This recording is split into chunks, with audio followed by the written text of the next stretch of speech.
Hello everybody, welcome to PUBG Mobile Pro League South Asia Scrims Season 3. My name is Fixus, I'll be your host for today. And well, it's been quite a storyline building up. 2 days have gone by and DRS Gaming still managed to hold that top position.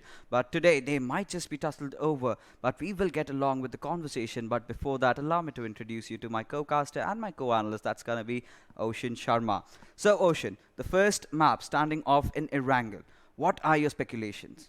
I would say everyone's going to go, just like you say, bonkers. Because yesterday, Erangel was not just out there, right? So today, everyone will be going for it. And it's not just one Erangel today. It's going to be two Erangels. So that kind of, changes quite a lot of things. And otherwise, Sanhok also has a return and that, in a double dose. So those two maps will be changing quite a lot of things. And just like you said, that DRS might just not be at the top because they are going to be having breaks as well. So they'll be just playing a few games. And after that, we'll have to say bye. But DRS, if that happens, that means a team that's on second, third, fourth, those teams will be climbing up. And once they do that, that means that 117 points that they have acquired till yesterday, they might just go down. Yeah, of course. Talk about the teams that have really stepped up. Venom Legends definitely is a name that comes up to our minds. We'll talk about last game of yesterday's evening that was played in Vikendi. Team ElementriX came out on top. So they were having a dismal performance before that, and that chicken dinner might just ensure them a good morale boost, if not anything, because and all these roster changes have always, been troubling all these teams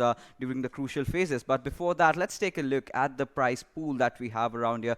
$4,000 are going to be distributed over the course of the 5 days that we have. And the first position gets $2,500. The second position getting $1,000. And the third position getting $500. That's quite some money on the line. But more than the money, it's all about the practice. It's all about executing your strats, what you are planning for the PUBG Mobile Pro League. Anything can go wrong. Just so whatever that you feel that might go wrong, work on it. What are the mistakes you've made? Because 2 days have already gone by. I believe the teams have had enough time to analyze, and we have to see if they have actually utilized their times researching regarding the different teams, because we have seen a lot of drop clashes. Talk about drop clashes in Erangel itself, in Ruzok. We have a fight between R3D and DEADEYES right off the bat. And it has been happening for 2 times in a row. Now, these two teams need to figure out where they drop, what are they doing, what are their approaches going to be. Are they going to change things around? Is some team going towards the school or apartment areas? Because a lot of areas are wide open. So you have that map feed coming in for you. You just jot down the important points.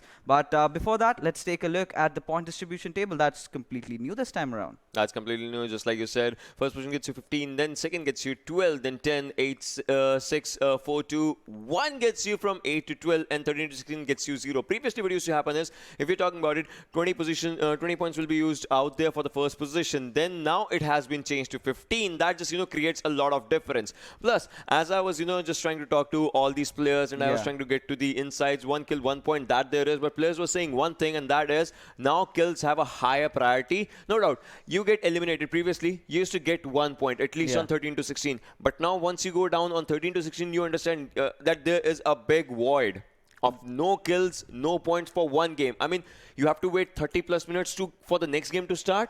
Yes. Plus, you have to re-strategize everything. That what happened wrong that you have 0, nil for this game.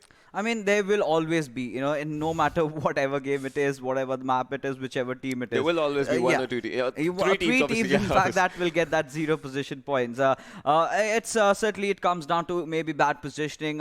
Sometimes it comes down to luck. You do not, while you are traversing around, some team might just wait around your drop location and might take down. But talking about the teams, let's take a look at the groups. And starting things off, we have Group A. We have Code Zero, High Voltage, Stalwart Esports, FutureStation, and R3D Esports. Yes, Group A is looking really good. As we know, High Voltage had an amazing day yesterday. Group B consists of T2K, SG, PAINxELMT, Inertia Esports, and Venom Legends. Venom Legends is another good team that has, really stepped up. INES is something that I'm worried about. PAINxELMT, first day pretty good. Second day quite a bit, ups and downs. Group C has Team Bablu, one of the biggest names. VTNxJyanMaara as well. A1 Esports and DEADEYES, guys. So that means all 3 names are really, really big in their groups, in their regions. Group D, Abrupt Slayers, Assiduous Esports, DRS Gaming, and 247. Yeah, absolutely. Now, as we have our last final group coming up, that's Group E. We'll have to see which are the teams, and there you go. 7C Esports, SCYTES, PN Crew, ElementriX. A lot of things can be discussed in this particular group, starting off with 7C Esports, completely a different roster compared to what we have seen in the Yeah. PMCO. Few players are there. We did see Fear, we did see Angry Box, but the remainder of the players, they had a very disappointing outing. But yesterday in the last game, getting a decent position, Mimo, Love, both these players have also stepped up. But ElementriX, just that one game. But apart from that, they have been struggling. Same can be said for SCYTES. Being the champions of PMCO Pakistan, they certainly haven't lived up to the hype. Exactly. That's totally true. I mean, this team, everyone had their hopes. I mean, our whole region had its hope because Yes. this team won in that region. But the hype is not just coming up from this team. If you're talking about team sites, I mean, they created something, and that's Yeah. a champion team. But it kind of is falling apart right now. Apart from them, if you're talking about other teams, right? DEADEYES guys, A1 Esports, like Group C, that has been consistent with good performances. Not the best, I would say, not those, consistent chicken dinner performance like DRS from Group D. They have had consistent chicken dinner performances, but I would say something might be off from that team as well since last 2 games of yesterday. Because DRS Gaming, in the second last game, they had 0 points. In the last game, they just had 4 points, ending their day at 117 from 113 of the third game. So that, just creates an incline which they kind of need to see right now. Absolutely. They have to take a look at it and maybe whatever mistakes they're doing, because talk about those bad games that DRS have had. They are getting eliminated quite early. A lot of teams are contesting their drop. With and 0 kills. Yeah, and that too with 0 kills. So either they're not prepared that some team might just come to their drop, either some team is just waiting for them while they're going outside, or it's just come down to bad positioning, like we have mentioned in the previous segment right now. And another team, PN Crew, Group E. So this is a team that did come with a lot of promises. One of their players is missing. That's Absec. So it's 2 days gone, and I'm still waiting to see him in action. Because why is the question being raised over here? Because he was one of the best fraggers for that team. He was that one-man army, you can say. He was clutching down squads after squads, and missing him out. And another player, PN Ayush. So he's been playing, but he's not having the best of his days. He's missing his half charm, I would say, AFSEC out there. And yes, me and Johnny have casted, South Asia's games in the previous PMCO. Yeah. Then PNQ Crew used to be amazing. Like, obviously, just like you said, AFSEC, an incredible performer. If you're talking about the previous PMCO, in this PMCO as well, just watching the games in which quite a lot of things obviously happen, like DRS Gaming under the water and whatnot. But well, talking about PN Crew's players, yeah, AFSEC has been, that stepping stone for the team on which everyone steps and they rush forward when it happens. Yes, absolutely. And well, 2 days have gone by, and quite a lot of things have happened in our overall standings. Just let's take a look at the overall standings and see how things have fared so far. Well, DRS Gaming still leading the charts, 117 points. But one thing that has to be considered, they have played the maximum number of games, that's 10. Followed by 247 now with 100 points as well. DEADEYES guys on the 3rd position. Amazing day, I must say, from yesterday that they showcased. 88 points. They're also not trailing far behind. One good game, and they might just jump to the 2nd position. So if I have to talk about it, see, DRS Gaming and 247 both are in Group D. Both are on, 117 and 100 points. After that comes DEADEYES guys, which might today, just take the lead. Team Bablu as well. As you can see, both of those teams are Group C teams. So it kind of, comes up. A1 Esports, another team from Group C. High Voltage. Since the start of yesterday, they were at 2nd position. They kind of, started dropping down. Obviously, they haven't played that much matches. They were out for the rest of the 2 games yesterday. So yeah, those things kind of create a lot of impact. But Venom Legends, today they have a lot of games. They have just played 6. They are at 9th position. By the end of the day, they might just contest top 3 if they have a very good position. Even if they, just go for at least one chicken dinner with good kills, and in the other games they have good kills, they might just end up at the top. Yeah, absolutely. No doubts at that. And well, taking a look at the teams that are on the bottom half of the table. In fact, quite some shockers out there. Some highlighted names that we definitely must point out. INES. Then we have Team ElementriX, Team SCYTES. Even SCYTES playing just 5 games. Missing yesterday's first game. And that might hurt them. And well, it's Scrims, and they should be, there in the lobby. And we expect to see all the teams actually trying to play all these games, because you just have limited number of matches before the real league starts off, and you have to be prepared for every kind of adverse situation that might occur. But talk about another team, Team T2K. Well, this was a team that on the first day was impressive, right?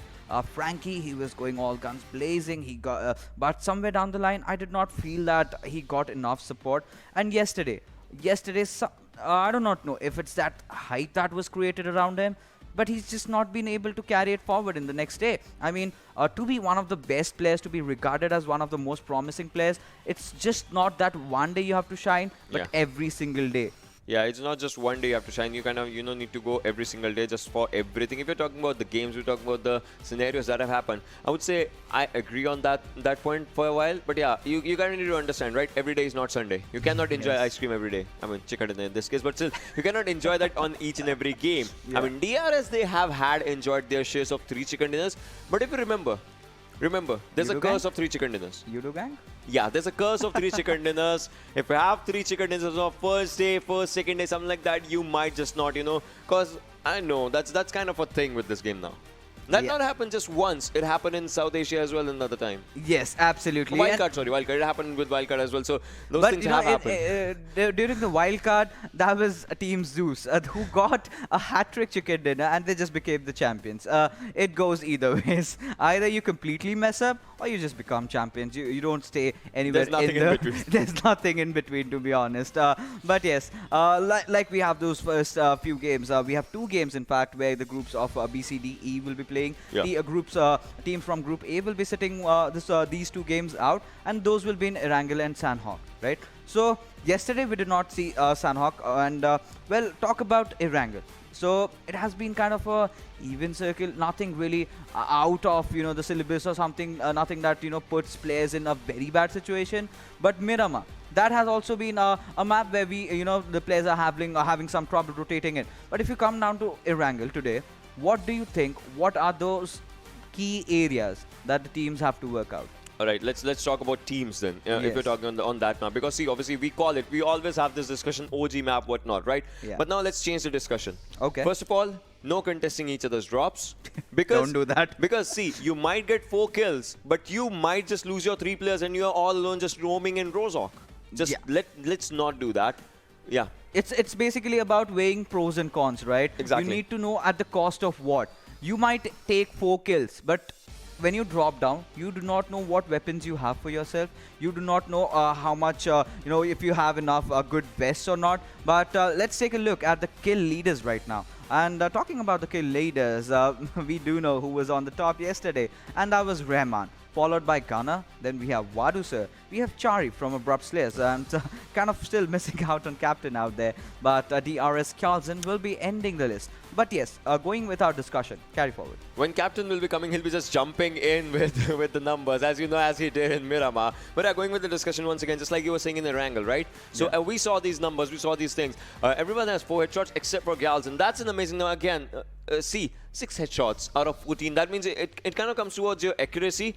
That's one reason he does not have that big of a damage as compared to other players, because he is connecting heads. That means he's actually getting the maximum damage from that one shot, as other people are trying like 4 bullets. Those are connecting body or something like legs or something. Plus, he's just going for the fights that he knows he can take. Yeah. And he gets them. Other people, yeah, it's right. You are actually creating a lot of damage, but once you knock someone, that person is getting revived up. That means you're not confirming instantly. I mean, it all comes down to a lot of things as well. Absolutely. It basically means that lack of conviction, that we can say. You get those knocks, but not being able to confirm those kills, not being able to commit to them. But it's it can go either ways. We can also safely say that Galzin has been the smarter player over here. Yeah, exactly. Obviously, efficient and the smarter player. So he's been doing good. His entire team has been doing good. They were previously in Salty Squad, a very, very old lineup of Nepal. And well, this time around, we did have Salty Squad. That was a new roster, but they could not. They failed to qualify for the PMPL. And a lot of, I must say, Nepal region has a lot of roster changes. Talk about the big teams. A lot of players go here and there. ElementriX, they formed a new roster. They've got Nang in. I still am missing out on Poo Poo Man. we still yet to see the OG lineup of ElementriX. Yeah. I'm sure whatever decision Mr. Hyozu made, he must have thought in good conscience and have moved forward with it. But talking about things moving forward, let's take a look at the schedule and let's see how we will be getting forward with the day. And starting things off in Erangel, then we will be heading on to it Sanhok. On the third map, we have Vikendi for you. On the fourth, we have Erangel, and we will be ending things in Sanhok. Yeah, and just like you were having that Erangel discussion, Yes. let's just come back to that one because I had a few points in my mind as well. So 2 Erangels, right? Yeah. Today also the first Erangel and second Erangel will have a lot of different things, starting from the circle and flight path, obviously. Yeah. But there's one thing that kind of remains, and that's, alright, some players, some teams might change their drop location, not everyone will. Obviously, not Okay. everyone's going to do that. Yeah. So Team Bablu, suppose they go to the northern side of Georgopol, from there the circle goes to the military base island, then there are quite a few things as well that these teams have to see. That's, where they will, how many minutes will it take for them to start the first rotation? Because first rotation is the critical one because it actually ensures, if you're not inside the circle, it ensures your, firm solidarity inside the circle. It ensures your foot is actually in the playing area. Absolutely. A very good point that has been raised up, and I'll have to follow that up with a question, right? Yeah. So, you have been analyzing all these teams, you know how they play around. So, can you give us some approximate numbers? Say, if you are outside the circle. Say that in a situation, if a team is outside the circle, and in another situation, a team is inside the circle. What are the timestamps? What are the, we cannot every time point an exact timestamp because Yeah. it depends upon team to team. Yeah. But, how much time should be remaining before you start your movement if you're outside and you're inside? I'll tell you one number that I've actually seen, one good pattern that I've actually seen in the World League though. Yeah. So, I mean, everyone knows Bigatron, right? BTR. Yes. Everyone. So there's one thing in Vikendi. The strongest map was Vikendi. Everyone will agree to that. Absolutely. When they land on their area, even if they are inside, if they are inside the circle, they'll not make a single move. Okay. That used to happen. But if they are against the circle or something, 1 minute 30 seconds. The first 1 minute 30 seconds dot. Because suppose if your team has a dedicated sniper, if it does not get a sniper, it does not get an M24 or a Kar 98. Yeah. If someone else gets an M24 or a Kar 98 or some Pick it up. other area, the person at least knows how to use it. First, get inside the circle. First, circle is the priority. Then you exchange stuff. If I have an M4, if Fixus likes AKM, and I have an AKM, I'll get inside the circle, then we'll exchange stuff. That's how it is. Because, see, even if I have an AKM, and if you love it, I at least know how to use it, right? Absolutely. Teamwork makes the dream work, as they call it, and sharing is caring. Social distancing, yeah. You still touched it. Yeah, and I'll sanitize myself, don't worry. But getting back to the conversation, we did talk about Vikendi. Yeah. What about Erangel? Since that's the first map, and it's of time, it can be kind of different for every single team. Yeah. But like you mentioned, it's that 1 minute, 20 seconds, 30 seconds, 50 seconds mark that you instantly go in, take whatever you have and play with that, because it makes no sense that you collect like I when I play and we collect like 300 bullets, we collect so much utilities just to go inside the final circle or not even make it to the final circle and give it away to some team. So get your basic utilities, whatever you need, focus on that one point that you need to take in the map. It can be anything. I might think differently, you might think differently, you might feel that this is a better spot inside the circle. We have filters, we have IGLs making those shots out. But in those phases, we do get to know. You need to be you need to have conviction in that. If I have to contest this particular house, no matter whichever team there is, no matter if that's the best team, you need to go for it. And scrims, I believe that's the best time to try all these things out. Unless you're actually, challenging the House of 7 Seas Sphere, then we'll say. But yeah, on the other side, because you know what happened, 1v5, man. 2 players from one, 3 from the other. All right. But coming back to this thing, just like you said, right? If you're talking about Erangel, how the rotations work. If you're on an extreme, suppose you landed Zaki or Georgia North, and the circle's on the military base, then you have to rotate fast. Otherwise, if the circle's, Pochinki area or something, and if you're at Georgopol, then you can opt for a slow rotation. Okay. Slow rotation, but a longer rotation. Slow rotation will always mean a longer rotation, unless you are just, barefoot. Then slow rotation is just a stupid rotation. But slow rotation should be a longer rotation if you are confident that Pochinki will be guarded by teams. Then you go for a slower rotation from the other side of Pochinki, be on the Pochinki hill, and then you just go for it. Absolutely, and any single moment the match might just start in, and let's just head into that first Nordic map of Erangel and see what are the teams up to right now. Discussing about the map per se, so you know, this is Erangel 2.0. A lot of changes have been made, and yes, Tommy Gun, we have seen those few instances, right? A few AWM increased drops in our crates, that also we have seen. DBS being dropped in the grounds, and in future updates we also might expect to see M249 as well. So that might happen, we're just waiting out when the developers of PUBG Mobile will push that out. But right now, as things are, the flight path trajectory is right in front of our screens, and it's kind of a bit southern side tilted, heading all the way from Milta Power towards Primorsk. Mostly in these kind of areas, we remember the circle might just, shift north, and teams onto the southern side will have to go to that area. I remember on the first day when Erangel happened, there was a northern flight path, and teams, no one went to military base. A few teams did, but they also, favored rotations first. Then they went for it. They favored their loot first onto the query side, ferry pay side. Then they went to the military island. But now I'll have to see if a team actually prefers military base or something for their initial drop zone, because I haven't seen much of the teams going out there as of now. But well, talking about this new Erangel, there have been many changes as compared to graphical situations and all those things. But well, if we just go into that conversation, if we dig a bit deeper in that conversation, I would say the graphics kind of make you feel a little more challenged. Right, because previously you kind of know every area. If you're going for the covers, you might just, because that was in our memory, that was in the subconscious mind. Yes, and this comes to the discussion that those small changes, those small tweaks, because on an overview, yeah, it looks like the plain old Erangel. But once you go into the depths of it, that's where you realize that the riches are left and right, here and there, a bit changed, and it might just be that cause for your death. But talking about people dying, a lot of people might die while they will be rotating, because the circle has been formed all the way up north. Just like we were saying, right? If the flight paths from the southern side, the circle goes north, and that's what it is. It's a pattern. It's a pattern. But now look at this thing.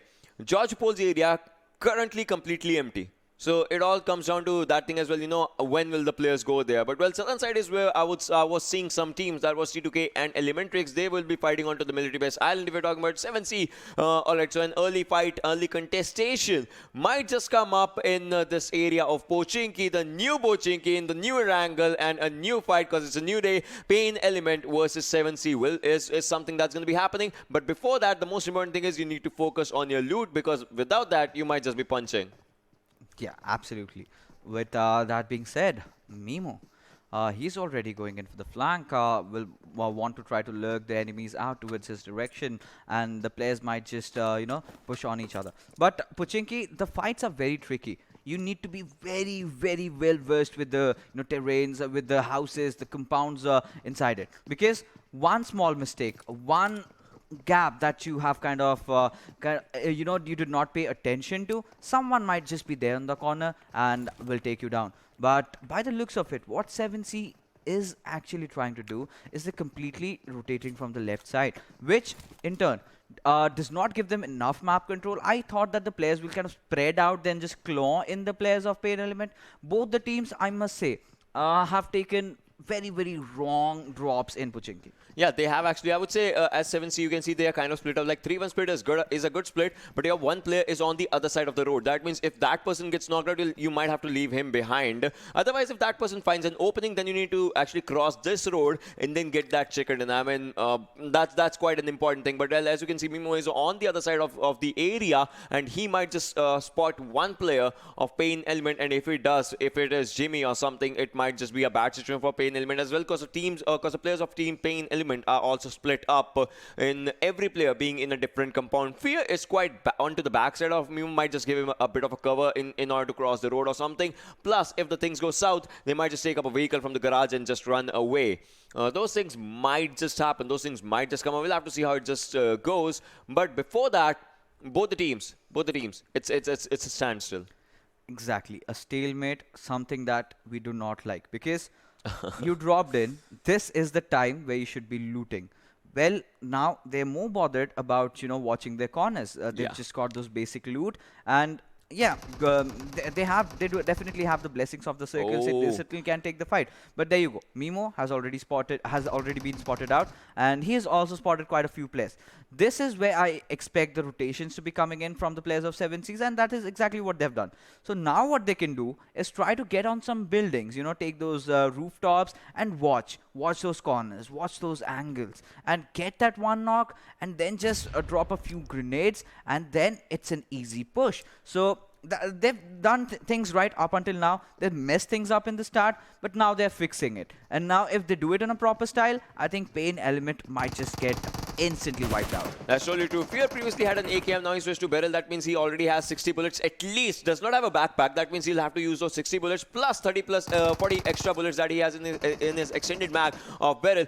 Quite wisely, Fear is on a good side, but Jimmy is actually in a bit of trouble as he has players onto his underside, and he might just take one down. Has 40 bullets. Jimmy has been spotted. Everyone knows where Jimmy is. I mean, Mimo might have given that cover up, but then the grenades, is that a smoke? Is that a nade? We will be finding out what's going to be happening right now as they are moving up forward. That was a good smoke coming up from Fear, and now the movement comes in. Jimmy, he crossed the road, but will it be a bad situation? I mean, Jimmy is on the top right now. He needs to see the players if they are coming forward. Might just take up a good TPP, might just have those footsteps, might just go for it. But Fear and Mimo, they are just sitting out there. Good grenade coming up from Mimo onto the other side. Dark goes down. Another grenade from Love sent out there, takes down Jimmy. I mean, this time, this is looking really good for 7 Seas. And when it's 7 Seas, they always face their fears. Yeah, absolutely. And this is what I said. This is what I was talking about. Create those angles. And they absolutely did that. Jimmy is not going to survive. But Rohan, he did this thing right. He did this thing right. But his teammates falling down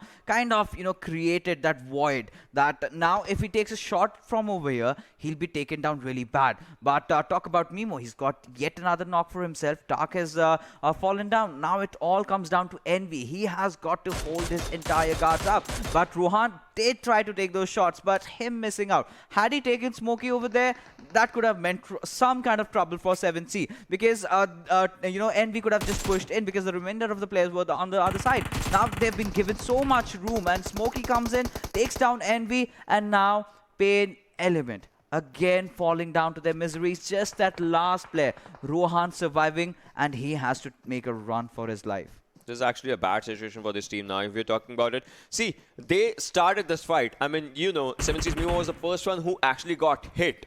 But then they fought back, and they fought back really good.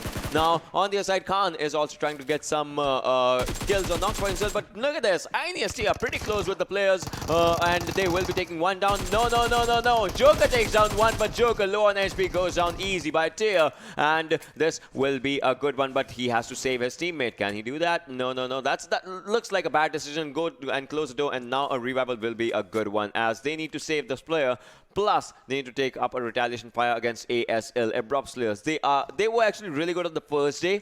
Yeah. Second day, quite not that good of a performance, but now let's see what the third day has in for their stores. Yeah, absolutely. We certainly have to see that. Abrupt Slayers, they're in their own happy, safe compounds. They do not have anything to worry about. But we see quite some But they movement, lost one player, so that also yes. creates a bit of a... Yeah, that creates a bit of a void, and it all comes down, that player was trying to loot, that player was trying to, rotate around, find some compound, find that missing attachment perhaps. But now he's just lost his life, Who knew that a compensator or a vertical grip or maybe a first hit Maybe he went there for kills. Against a whole squad. But I would say maybe he was just, yes, exactly, sitting out there, maybe just trying to find extra stuff, and maybe those things might have And happened. traded his life off. That's an uneven trade. Well, 2 for 7, Wasif on the other side life is unfair. takes down one, and Wasif will be finishing him up. That's a good one. I mean, Wasif is getting kills by kills, but look at this. ASL, what are they doing right now? Abrupt Slayers, they are moving forward, but on the other side, 2 for 7, they have actually, in the first circle, they are I would say pinching down a team outside the zone. I mean, first one does not do that much of a damage, but if you're actually playing mind games with one team, the team already loses 50% of the game, and that's where it all comes down. They are again 2 for 7, not inside the second circle, but will be inside the second circle as the circle is really close to them. But now it comes down to ASE. What are they going to do? They have just 2 players surviving. Wasif took both down. Muffin has to use up a painkiller, and no, should be using up a first aid right now. Yeah. I mean, that's just a different decision. But no, they have spotted another one. Might just take one down. Khan this time picking up an opening. I mean, Muffin is the last one surviving. Let's see what happens. Yeah, absolutely. Very late decision making from Muffin. He's definitely healed up, but it's already the train has left the station and the damage has been done. 247 get a squad wipe. They're looking good. They're looking promising. But we can see the second circle being formed and it's going all the way up north. Siverny might just be a good area, but the compound just below it, it's already taken by the players of PN and Team VTNxJyanMaara. And Abrupt Slayers, while they were making a rotation in, however, I would like to make the suggestion. You do know that in Georgopol, Bablu does land, right? You have to be very careful while you are traversing through that route, while you are going around. You never know the players, because Bablu loves looting and then just going back, taking those hill spots out the players that try to make the rotation and take them down. But Bablu, they are making their own move, and we're seeing quite a cluster being formed in the central area. DEADEYES having a very good spot. Just below them, we have the players of A1 Esports, and beside them are joining Team Bablu. Team 247 near Yasnaya, they did drop off there. They're doing absolutely really well. Now Team 247 seems to be in a sync with Rahman really performing, with all these players performing. I think we can expect big things from them in PMPL. We can expect really good things from them in PMPL. But now MK coming up in this airdrop, and that was just taken and just taken away with the ghillie suit as well. Yeah, I hope he did that because yeah, of course. Now okay, so he comes down. His teammate might just take those ammos or maybe the level 3 backpack or whatever on earth he wants, right? But talk about train to kill. This is a team that I have to be looking out for. Was that a fluke that happened in the first day? Or are they actually that good? Are they gonna live up to their name? Are they actually trained to kill? The answers definitely we will kind of figure out in those in the 5 days that we have to see them have to make our early speculations before the league. Well, you love MK, right? Yes. I would tell you one thing now. In the recent update, one thing changed with guns. Some things changed with a few guns as well. I mean, MK. It did not lose that much of a thing. I mean, previously MK used to have 62 damage. Yeah. Now it is down to 61. I mean, that's a minute detail. That's a minute detail, but it does not create that much of a difference, right? But still, it is that it is there. The gun is so buffed up. I must say, the gun is so buffed up that after the first shot is so loud that it kind of deafens your ears for the next entire mag. But this gun deafens everything in a play. I mean, AWM. Plus, it has a 4x scope as well. If you did not get 8, 4 is good. Yeah, 4 is something that you can work out. But we'll have to see if, the teams actually opt for an AWM in Erangel. Because now with the metas that we have been, having conversations with so many teams and everyone, kind of most of them, in fact, tend to believe, gone are the days of bolt action meta. Now we are somehow seeing those aggressive plays in, more assault rifles being used out there. Yeah. Even DMRs are getting into action, players learning how to control the likes of guns of even SLR, SKS, have a good attachment onto its SKS. It dishes out so much damage. In SLR, the rule is pretty simple. Have a headshot on the first shot and then a body. The player gets down. And talking about players, falling down, we have the players of VTNxJyanMaara in a bit of a pickle as one of the player goes down over there. I just hope they recover really well from that. 247 making a very, very good rotation all the way from the eastern side from Yasnaya towards the way of Siverny. Now the circle has somewhere shifted down just on the southern side of shooting range. That area has a lot of hill advantage, a lot of ridges, small covers. It's a perfect, testing grounds as to how the teams are going to perform. The best rotation I would say was made by Team Bablu as well. See, they have a really open spot for themselves. I mean, it's as open as for letting them to see every area, but not as open, if someone takes one player down, they rush on them. So they'll be having, a few ridges. Plus, the new Erangel 2.0 Quad has added a few ridges, which might be unwanted for someone who might need to get a knock, but will be wanted for someone who needs to save themselves. I mean, so Team Bablu will be having a good area for themselves. Right now, we have VTNxJyanMaara on our screens, and previously, I would say in previous PMCOs and all those things, PMPLs, they've had a really good performance for themselves. They made a name for themselves, which actually outshines for them. We are talking about it right now. T2K, SG, these players have also done impressive work for themselves, but right now they are just, I would say, Okay, we get that. We get what They they're need trying. to. They have seen those players, but they're like, taking we vision. need to stay in cover and we need to take them down. Yeah, that's completely a good strat. If you can get above the vehicle and spot out the players, because the less you reduce, the less you show off yourself, the less chances are that that someone might spot you down and kill you. But Team Bablu, they've got a very good compound for themselves. Yeah. They've got a squad house to play around. But at the same time, Abrupt Slayers, 3 players sticking onto one position, having no one watching their backs. I thought Nova X would be looking at the back lines, but he's certainly not doing that. And some team, if they just,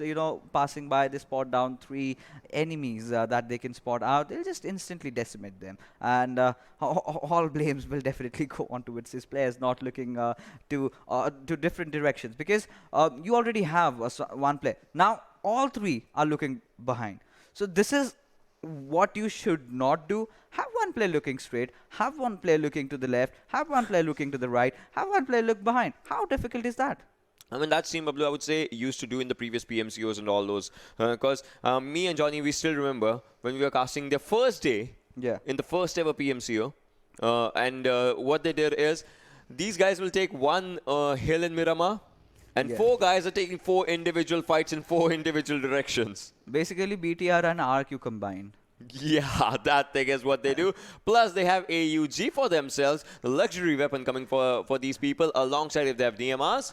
Might just go for the 8 times. Ocean. We cannot rule out the fact that Abrupt Slayers was just there. And if they kind of spot Teen Wolf out, he is a dead chicken out there. I have to say that. But in the meanwhile, Deadeyes, they're getting their picks of own and engaging against the players of Train to Kill. That might just be a fight that we certainly have to look out for. But Abrupt Slayers have instantly backed down and they are sitting in that small shack. They hear the gun sounds out. They know which teams are fighting amongst each other. Maybe we might get to see a third party. We might.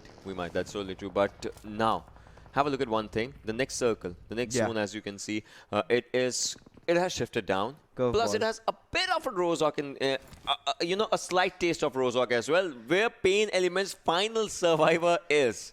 Right, so that one player started from Pochinki, is on to the, I would say, the river side of Rozhok, and that river side will be a crucial one, because once the circle, if it goes up, then teams will be like, yeah, we have to focus on the northern island. But if the circle goes down again, then it will be a bit of a problem. Yeah, absolutely. But right now, blah, blah, blah will be entering in and takes down a booth. What on earth was Abu doing out there? Well, blah, blah, blah did have that Uzi, so he can really use that to his advantage. But Razur, oh my goodness, he's in a whole world of trouble right now. Blah, blah, blah, having spotted him out. They just push in and finish him off, and there you go. At 0 points, eliminated at the 15th position, are your champions of the Pakistani PMCO.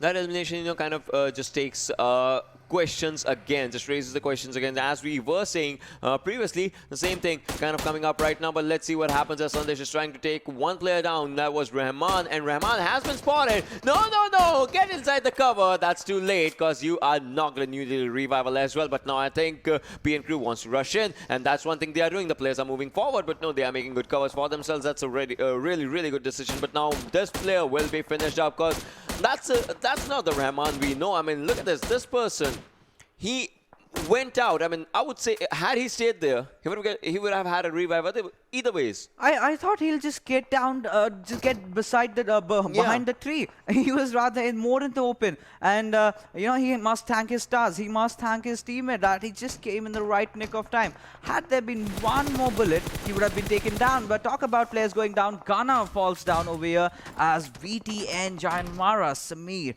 He still survives, and he's just that one player over there. Frankie definitely has got his eyes on towards him, and this is the perfect time to push in together. Nobita, why did he have to prone? Just not get that confirmation on towards him. Yes, Samir goes down. Frankie, obviously over there, but now he has to, place a smoke before going for that revive, because gunshots are there. There is a certain team, and that is the last player of VTNxJyanMaara, that is Extreme. If he spots him down from the backlines, could have easily taken him down. But Train to Kill, still somehow they managed to survive with just one player being lost out there. And there you go. The next circle comes in, and it's just on the northern side of Rozhok, and Abrupt Slayers are looking really good. Yeah, looking really, really good. We're talking about it, but look at this right now. Another elimination coming up on top. DRS. Yeah, exactly. And this is what it is. I mean, now I'm not even surprised. Just like I said, the curse of three. That's what it is. That's the thing. The curse that shall not be named. Well, the circle again has a tint of Rozhok in itself. On the other side, Shifusa takes down 247. Vegeta 247 will be in a lot of trouble as we are talking. Team Bablu's Teen Wolf also goes down, and Teen Wolf will be finished. 7 Cs, they are doing amazing work out here. T2K's players, they are trying to pressurize Venom Legends for today, for right now. But let's see how it just comes up. Nightwing, he gets a revive, but does he have adequate time for the first hit? Yes, he does. 247 Vasif goes down by Venom. Shivu, who is actually doing amazing. Utsarga, oh my god, that's looking really good as we are seeing, and that will be a kill confirmation coming up on DE's side. Yeah, absolutely. Deadeyes are looking really, really promising since the outing yesterday. But Venom Legends, they have closed in. This one grenade from Utsarga might change things up. He might just get 2 kills over there, maybe 3. 2 grenades being lobbed into thin air. And well, Shuva, oh, it actually connects. And Shifu taking down Shuva. And from a different angle, in fact. But Detron, he will try to instantly smoke him down and revive his teammate. In the meanwhile, Extreme goes down towards Frankie. And there goes VTNxJyanMaara. But Shuva getting eliminated as the guns are the shots are coming from every different direction that they could potentially imagine. Abrupt Slayers also might chime in into the fight any single moment, but Venom Legends, they are in a bit of a pickle over there. Rafat going out, Nightwing and Detron, both the players survive. They have to revive their fallen teammate, but down goes Team Bablu, courtesy to that amazing nade coming in from Smokey, entirely just blowing up the whole squad. Well, he did blow up the whole squad right now, but as we are progressing forward, 5th circle is going to be closing in as of now, and the circle still has to move north as we are speaking. Let's see what happens as Raider is out here. The team has 4 kills. Shifu Sir, he needs to pop up a first hit right now. 7 C's players, they might be in a bit of a pickle as one of them falls down, as you can see has been taken down by A1 Esports' 6-9. Well, right now, 7C, I must say that I'm really impressed with the way they have picked themselves up after the first day's performance. And there you go. One more knock coming up on Sinister. 6-9 and Dante are making that death push, but Smokey somehow is fending off that push against himself. 6-9 making a very good maneuver out there, and A1 Esports will manage to eliminate 7C Esports, but 10 kills is what they've gotten for themselves. A very good outing, I must say. But Utsarga, he will also be taking down the players of Venom Legends. And well, Deadeyes, this is a very, very promising squad. They have stuck onto each other. We can see On Top over here, in fact, and On Top has been playing so very well. Sarga, Shuvo, every single player that we can see, they're doing amazing. Quite some roster changes here as well, now that I note that. And ElementriX, Sonim, and blah, blah, blah. First day was really bad. Second day, they picked themselves up. Today, they're looking promising. Just another chicken dinner might just get them back right in the game. No. Some mistakes, and he was punished. Yeah, you should not speak again. Well, ElementriX is eliminated on the 9th position, and another team falls down as we are down to 7 teams as we are talking. PN Crew was the one that just followed ElementriX. 7 teams, 16 players is what we can see, and we have 6 zones, which still has water for itself. Pain Element Rohan still surviving, the solo player. How far has he come? This far, you can see. As out here, it is INES's Tier alongside him. Has Tier spotted him? I don't know. We'll have to see Tier's perspective for that, as we need to see if Rohan has been spotted by him or not. And Rohan knows this well. He cannot come out. If he does, it will be one confirmation from his side. On the other side, Shifus are moving forward with an M4 that has been a bit nerfed for this update. Let's see what happens as the damage has been reduced, but they have to rely on their gun skills as well as we are talking. But T2K's players, Nobita on one side, Frankie on the other. These 2 players have to take down 3, but on the other side, On Top first of all takes down Dante as we speak.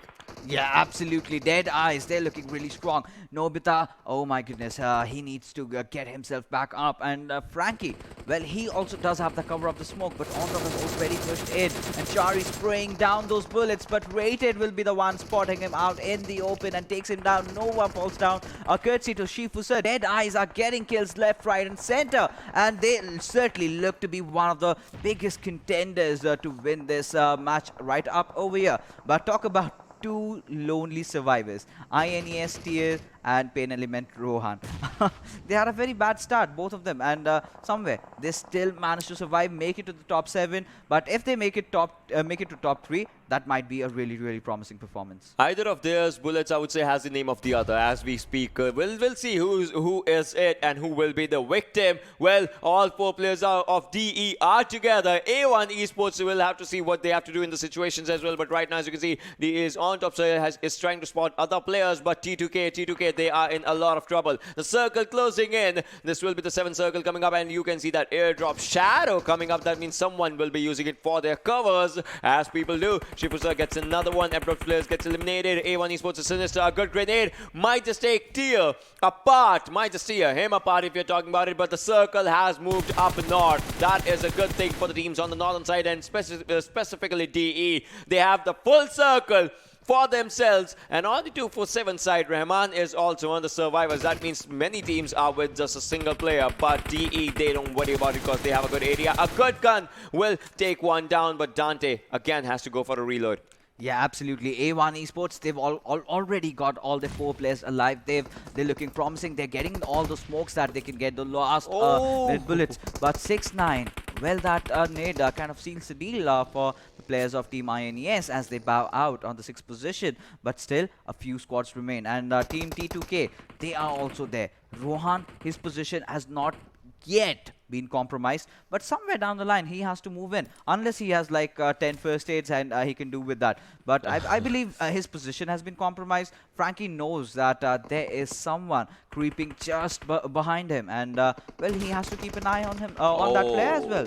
Well, Shifusa takes down 6-9. That was a good grenade. That was a good grenade coming up from Rohan as he takes down T2K. This guy became everything for T2K. 4 teams surviving, and PAINxELMT Rohan is still in that. I don't know if someone gets kills or not. As 247 goes down, another team is going down here. As you can see, PAINxELMT goes down. Now we are down to 2 teams. DEADEYES guys and A1 Esports. Talk about numbers. A 4 versus 4. One needs a revive, and Dante is giving it. A good rich cover is one thing that DE has, and one more player from A1 Esports will be taken down as one needs a revival. So it will be down to a 3 versus 4 as we speak. Yeah, absolutely. Team DEADEYES, they are looking very promising, having that high ground ridge advantage, which they can use in their favor. Shoykot's kill has been confirmed, and Team DEADEYES, last I saw them, they were sitting at 8 kills. Now it must have increased at least till 10. Now we've got quite a bit of a situation. 4v3 fight right in front of our screens. Dante, Sinister, they're kind of spread out. They're still inside the circle, but for how long? Because there will be a moment, either the players of DEADEYES, if the circle kind of shifts away from them, they can easily bait out one player. But the nade going in there from Raider Sir will be taking out Dante, and they instantly want to confirm that kill into their names. But Sinister and 6-9, they are the last players surviving. And well, I think it's not for too long, because Sinister goes down. It all comes down to 6-9. Can he clutch it, or is he gonna fall as well? Well, he falls. No, he does not. Now he does, as the nade parade started everything. And now A1 Esports ending on the 2nd position, and we have a chicken dinner on the names of DEADEYES guys. This was amazing.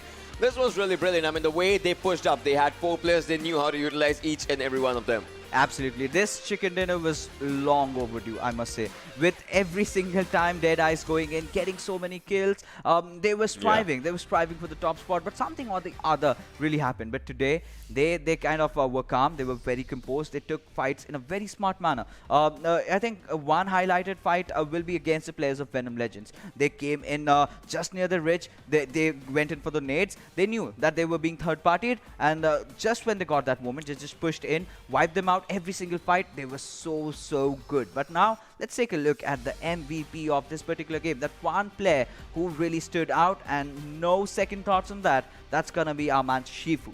25-24 is his survival time, 801 damage stat coming up, and 3.9 kilometers of distance covered. That's, I would say, the least for an MVP as we have seen for now. It's because of one thing also. They just had that ridge, and the circle just kept coming to. They did not have to go to the circle. The circle kept on coming to that, and that's one thing that just, gave them a good advantage. And from this area, they took down quite a lot of teams. Shifusa especially has 5 kills. In that, he actually managed to take down 2 different teams. I mean, he took down one final survivor from one team, one final survivor from the the other one, that actually makes him an MVP player. Yeah, absolutely. No second thoughts on that. But you know, when we saw the circle, right, after the second circle had formed off, we thought that Team Bablu was in a very good position, right? And even when the third circle came in, we still did have the same speculation. But 7C, we did miss out on that fight where the grenade just went in, taking down 2 players of Bablu, and in fact resulting in them being wiped out. But now, let's take a look at the top players of this particular map, and let's see which are the ones that will be joining the list alongside Shefu.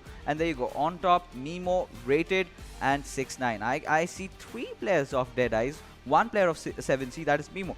He's also been really consistent considering the last match in Vikendi that he played yesterday. And he started everything in this match. You remember the fight that started in Pochinki.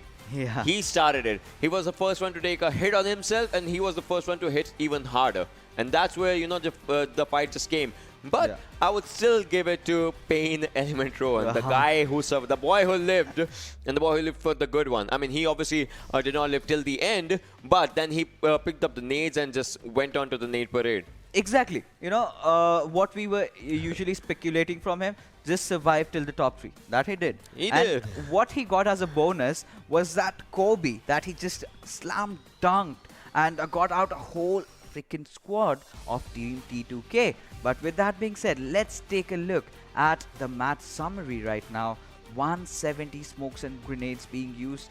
Not the number that I would really say is huge, because we have seen numbers going beyond 200. But 7 grenade kills, that's a very good outing by all these teams. So many squads have been wiped out.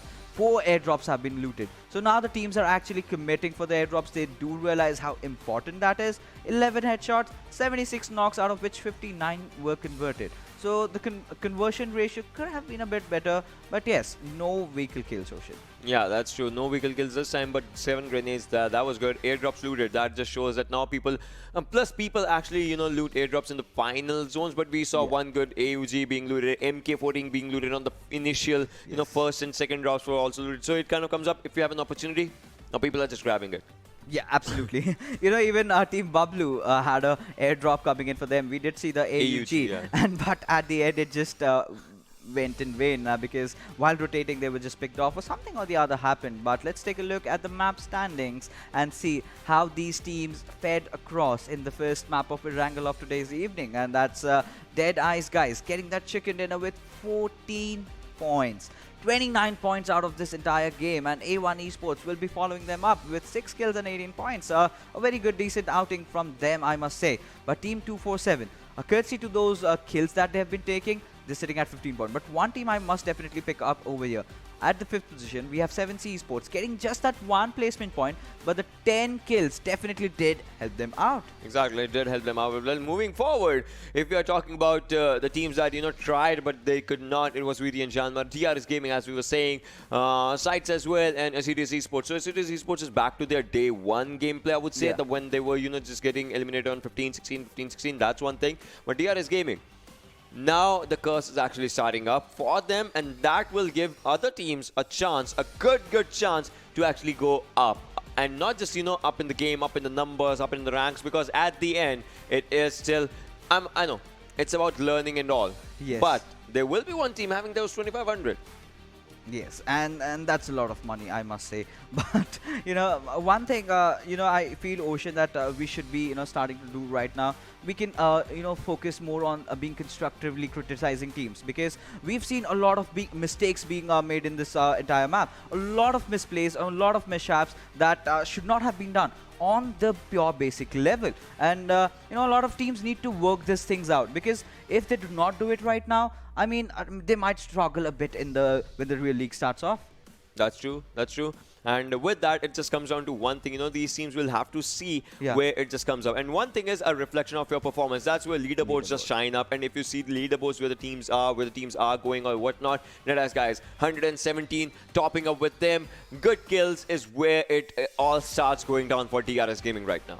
Yes, the roller coaster journey. Yeah, plus 247 is also just right, 115. If DRS has another bad game, they are not in top 3 then. Yeah. And Deadeye's guys being consistent as ever with just that 1 chicken dinner. They are on top. 247, they're doing really good. But A1 Esports, they are amazing as well. Followed with them is Team Bablu. I have seen this team being there all the single time. They have been maintaining that consistency. But as we move further to the next half of our table, we can see some teams. Well, Team T2K have definitely stepped up since the last time, but PAINxELMT, despite that very good performance, they're still lagging behind. They need to pick up the pace. They need to get that chicken dinner. But I do not know what's wrong with Team SCYTES. They instantly need to start fixing things up. In the top 4 teams, as you saw, there were teams with there were 4 names in top 4, and all of them had kills 50 or 50 plus. Yeah. But DRS Gaming is the only team with just 50 kills. The rest of them have 56, 58 and all those things. Yeah. This is where, kills priority with the new point system comes up. Exactly. You might have good points. You might have 3 chicken dinners. Doesn't matter. If you're not, getting kills, you will be going down. Had they had just 1 kill in this game, because placement points are not are out of question if you're on 13 to 16, right? Had they had just 1 kill, that would have led them again at the top with 118 total points. Yes, and adding kills, on. Yeah, kills come up now, Yeah, and even adding up DRS, again, a very bad performance today this time around. They're slowly but surely kind of fizzling out. And they need to pick themselves back up, because if this kind of performance continues, then I think they might just be in a bit of trouble, as the other teams have started already catching up. DEADEYES already taking that first place. But, things have started getting really intense right now. But now what we are going to do is head out for a short little break. And when we come back, we'll have the action coming in from Sanhok for you guys.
Welcome back, ladies and gentlemen. You are watching the PUBG Mobile Pro League South Asia Season 3 Scrims. And, well, Sanhok, let's just head in and see what we have got in the rainforest over here. As the flight path trajectory has already begun, heading all the way down to Sami, and we get a slight view of that, Bhan area. But, we've been talking about this thing, right? one thing that really comes up when we are playing Sanhok is the boot camp fight. Yesterday, I think it was day before, right, when we had that map of Sanhok where DRS was just above there, and they did not even have to move. That one grenade kind of secured that chicken dinner. But regardless, team sites had dropped off over there. They were having a really, really tough time, and that is where we did, suggest that team sites kind of takes an entire control of those outlined, compounds in boot camp. Let's see what they have got in store for us today, because quite a few squads love dropping down there. We also have the players of Abrupt Slayers dropping on those outward warehouses. But talk about the circle. It's somewhere going around ruins. I must say, 30 or 40% of this entire circle is in the waters. Yeah, but still, the topmost of the ruin area, the open area around ruins is going to be an important one in this one as we're talking. Well, 7C's Hungry Box, as you can see, is onto the Sami side. That's where 7C is. That means, as you can see, the southern side is mostly empty, apart from that's the fact that 7C is there. T2K is the Frankie. Again, just looting up, just starting their loot. Every team is going to be just looking for that only. Plus, if I'm not wrong, we are seeing a few bolt action stuffs, as you can see. But we'll have to see how it just, comes into the utilization. I mean, maybe he's just picked up whatever he got. Just for the starters, yeah. Yeah, it's those appetizers. He has got to work out with something, But, one thing I really appreciate today that the teams have done, they've spread out across the map. Because yesterday, we've, I think, casted around like 2 Sanhoks so far.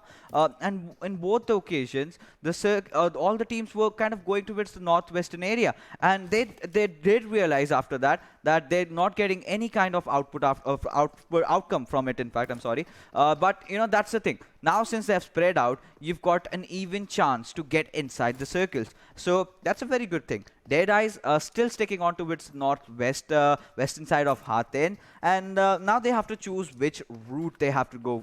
Either they go from the southern side, they'll have to face off 247. If they go from the eastern side, they'll have to face VTNxJyanMaara. And if they try to stay in the same island, they might go against PN. So, anyways, either ways, they're in a bit of trouble. Unless and until they take the waterways and go all the way down towards maybe Nakham. Either ways, anyways, there's one team not here. So, it just goes with a few things as well. As we are talking for the numbers and whatnots, with the things. And onto the ruin side, as you can see, 247's Wasif is just trying to spot the players and whatnot. And if he spots one, that will be a very, very, a good decision, because obviously you need those skills for the starters. So yeah, it will be obviously a change in the pace for the team. As 247, they did amazing in the previous game, but now they need to do even better. Yeah, absolutely. This is a team I have got no complaints with so far. They've been doing things right, sitting in the top 3. That's a good outing. But finally, sites have started firing in all cylinders. Who's getting that first knock? A very, very promising start for team sites. But what is of absolute essence? You have to maintain it. Yeah, you have to maintain it if you're talking about it. But well, for now, you need to maintain, you need to go forward and everything. So those things kind of, just come up with the calculations, miscalculations, whatever happens, rotations. But I don't think so. This team has to look out for the rotations, because they are inside the zone. ElementriX as well as 247, but then they'll have to contest each other on the other side. Sides, again, the winning team from Pakistan region is kind of falling apart, and this time it's going to be Abrupt Slayers who are actually slaying the competition abruptly. Yeah, and this was supposed to happen, because Abrupt Slayers have a lot of movement areas. You've got those low ridges from where you can go down and just rotate around. You are exposed from the backside, but it's all right. Since you are focusing on your enemies up ahead, you know that team sites are gonna come at you. What rotation that Joker made, it's absolutely perfect. What I can expect is that I can see another of his teammates has already gone even more onto its the right hand side, and this gives an ample time and opportunity for Nova and Heaven to just push in. Now, for team sites, they need to get back. They need to reset themselves up again. With all those continuous knocks coming out, it's going to be a tough task. But if they properly manage to do, they might just engage back and they might just hit them back harder.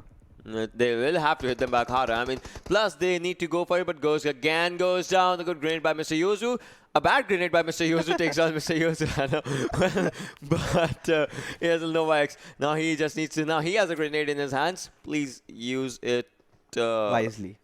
Please use it on someone else. Oh, but Razor did one. But NovaX, oh my god, we'll have to see now what happens as HeavenX goes down. Sonim, on the other hand, also falls down. But in this situation, I would say one good. Another time. This time, NovaX needs to use it wisely, and I think he did. And yes, he did. Razor goes down. SCYTES again in a lot of trouble. But for ASL, one thing is that they need to, revive HeavenX. NovaX is really, really close to him. But on the back end side, you can see ASL's 2 players. If someone gets out in the open, they will be spraying from them. And that's a proper boot camp fielding. But no, NovaX, he's getting shot from behind as well. He will have to move forward. He has to take a proper TPP. But HeavenX gets 1 kill. Now it comes down to NovaX if he can take 1 down for his own self, as Abud is moving forward and he will be going in for a revive. NovaX, move forward. Move forward. You have 1 kill out there. Move forward. He's running. No, he's coming back because he knows a revival is much more important. But he is going to go for that one. But in that one, I would say his teammates should come right now just to give that adequate cover and just to, pressurize the team. Yeah, absolutely. When you're taking down 2 players, that's the call out that you need to push. Yeah. And Abrupt Slayers Nova, of course, he got that amazing grenade down. But I really felt after that he should have just gone in for the revive. But right now we have a different fight going on. Nang taking down Khan over here. But Nang gets traded out by Rahman. Wasip taking down Nang. And in the midst of it all, 247 have wiped out ElementriX on the 15th position. They are just gonna bow out with that 1 kill point that they have. But NovaX again taking down Ruazur over there. But Abud and Phobia. What is Phobia doing in the entire fight? He has a good TPP angle. He could have provided cover fire, but he's not doing anything over there. Abud, he did come in for the revive. That was a pretty ballsy decision. But where do they go after this? And now this is somewhere the players of Abrupt Slayers must charge in. They know that they've got the players of Team SCYTES pins it down, and Phobia has taken quite a lot of damage out there. Nova also chiming inside the fight. Chari also joining him up as well. Now this is a perfect push by the players of Abrupt Slayers. Nova getting that kill on Razur. Abud also going down. But well, Phobia, somehow he still survives, taking down Chari and just instantly finishing him off. But well, Abrupt Slayers, they have taken a damage. Look at this. Go for it. No! That was proper rat bait. You saw what happened, right? That was a proper bait. Yeah, exactly. That was a proper bait just coming up. Just like, Predator has to just go for it, on its prey.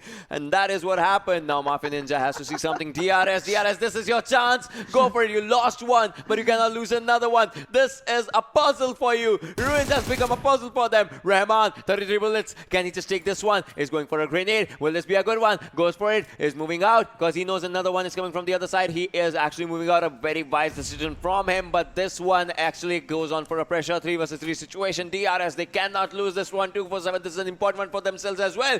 Whoever wins this fight will be going on the first position, if not the other teams come forward. So this is kind of a challenging fight for both of them. Yeah, absolutely. 247.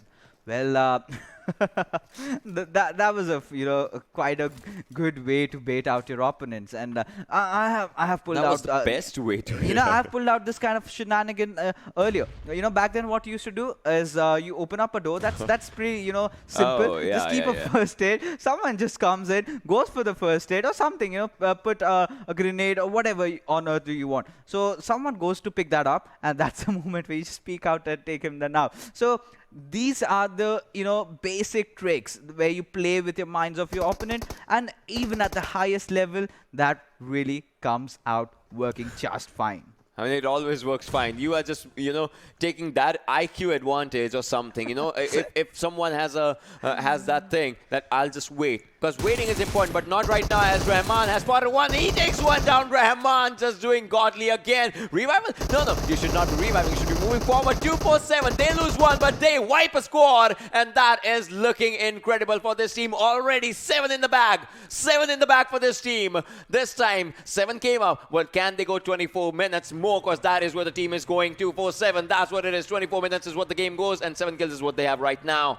talk about 7 kills. 7C is also joining the fray alongside Assiduous. So it's gonna be a very high kill affair for maybe Team 247 because they've done majority of the task. They've gotten themselves at least 7 points out from this one. And well, Khan being right out in the open will be falling down. Now it just comes down to the last remainder of 2 players. Well, 247, they've played their hearts out. They've done everything just perfect. But, you know, so many teams coming in together just was too much, perhaps. But it surely takes them to a good position if you're talking, you know, even if they lose right now, even if they get eliminated right now, it'll mean one thing, that they'll still be in top 5. Right? Because they'll get 1 point of maybe placement or something, but still they have 7 kills, and that's a big number for themselves along according to the new point system we're talking about. It as long as taking kills for themselves as well. Again, 7C, there were 3 people, but 3 men strong is what they are right now. We'll have to see what ASE does, as now they'll be focusing their attention probably on the ruin side again, because they have to get 1 kill for themselves.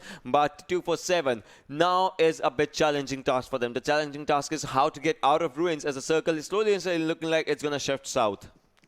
Yes. Just a bit. Just a bit. I mean, maybe you're just predicting maybe the bottom side of Painan? Is that what you're thinking? Or is it somewhere around Nakham? Bottom side of ruins and to the left of Painan.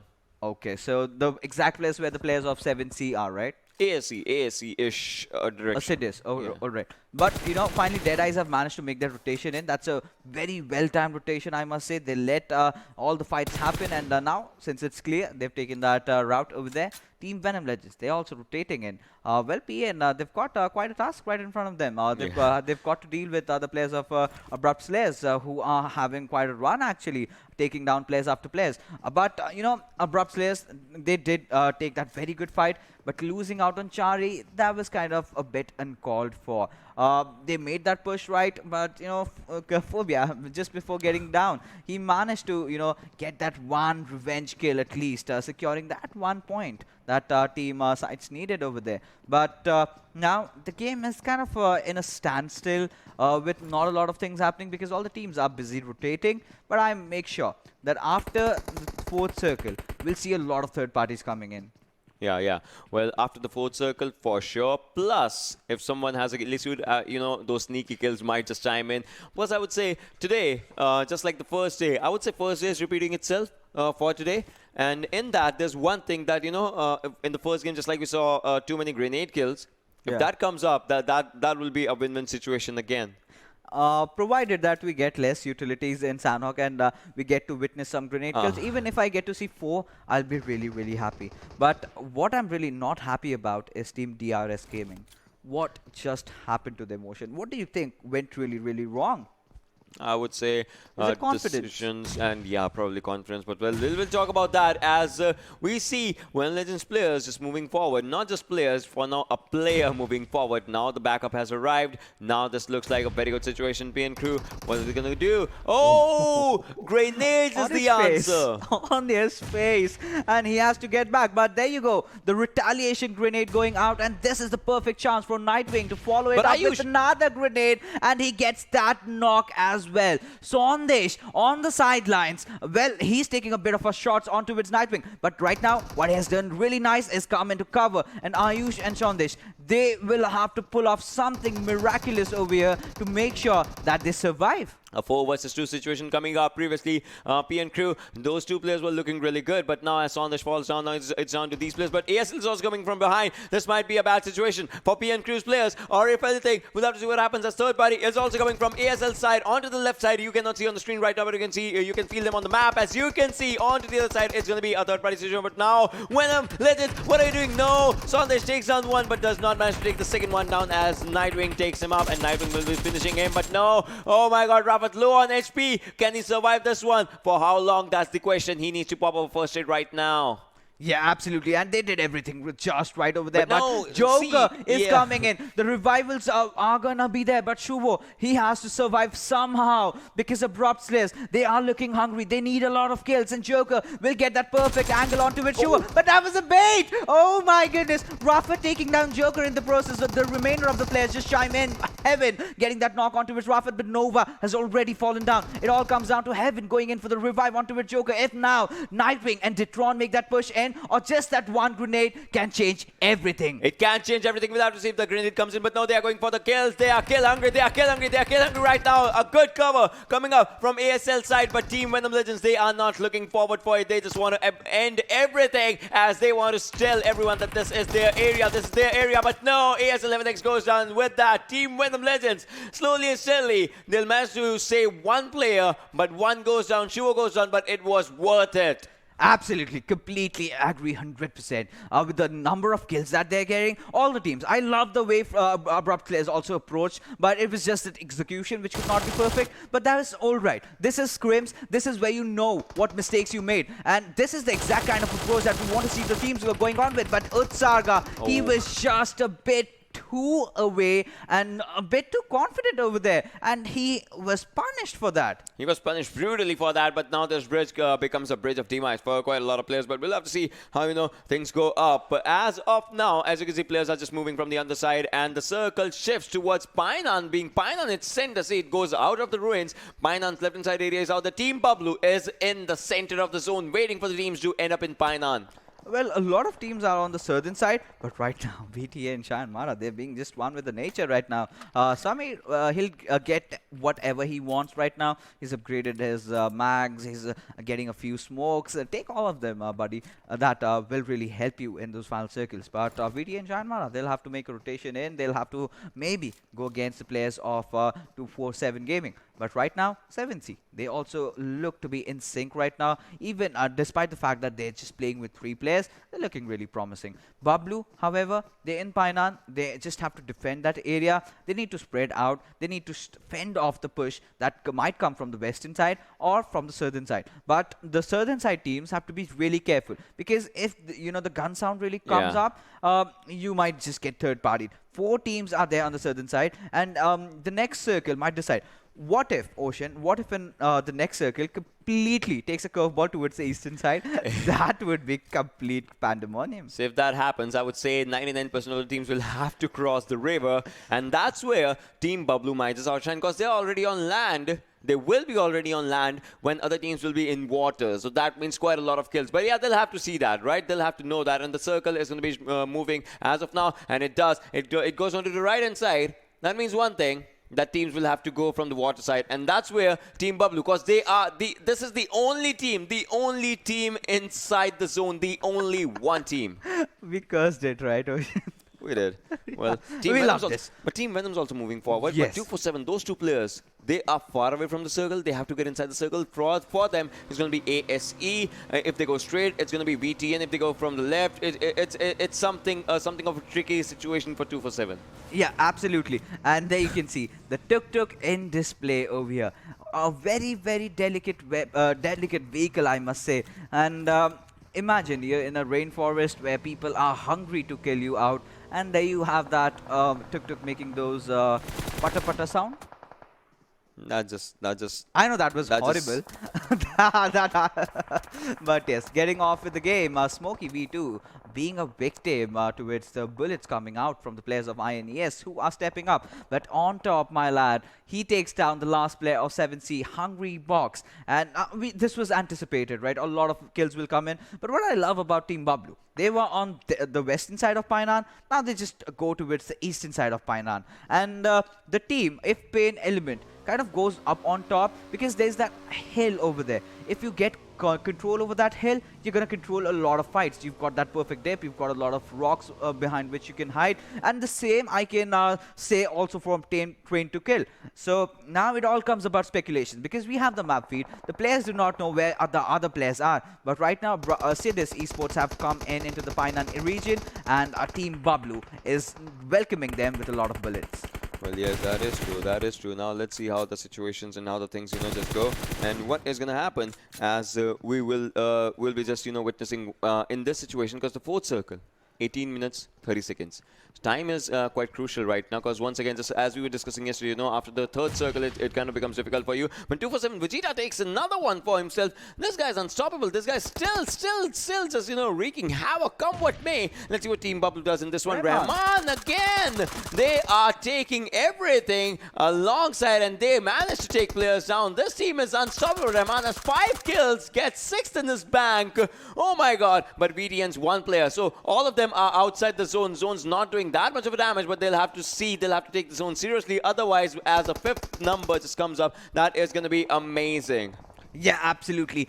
Team 247, what an amazing outing from these lads, Rahman and Vegeta. Teammates have been playing together with F4, now have joined 247, and they are looking so good. Extreme, well, he's under a lot of pressure right now. Oh my goodness, that decision might really go off against Rahman. He needs to heal up first before getting himself into a fight, but he will be doing exactly that. But Extreme, he's also opting for a first aid, but the worst thing is that he's given up his position. Now what our Team 247 can do, they need to get inside the circle, and that is exactly what they did right. Of course, Rahman has to lose out on his life because the 5th circle has ticked in. Vegeta needs to go for the healing battle, but will they make it inside the circle? They're just beside it, and I believe Vegeta can actually do that. Yes, just get in. And I think Rahman just gave all his first aids away, because this lad also knows that a revival at this time is certainly not possible. And 247 wiping out yet another squad. 10 kills, making it to the top 8 over here. That's such an amazing outing. But talk about the circle. Like we predicted,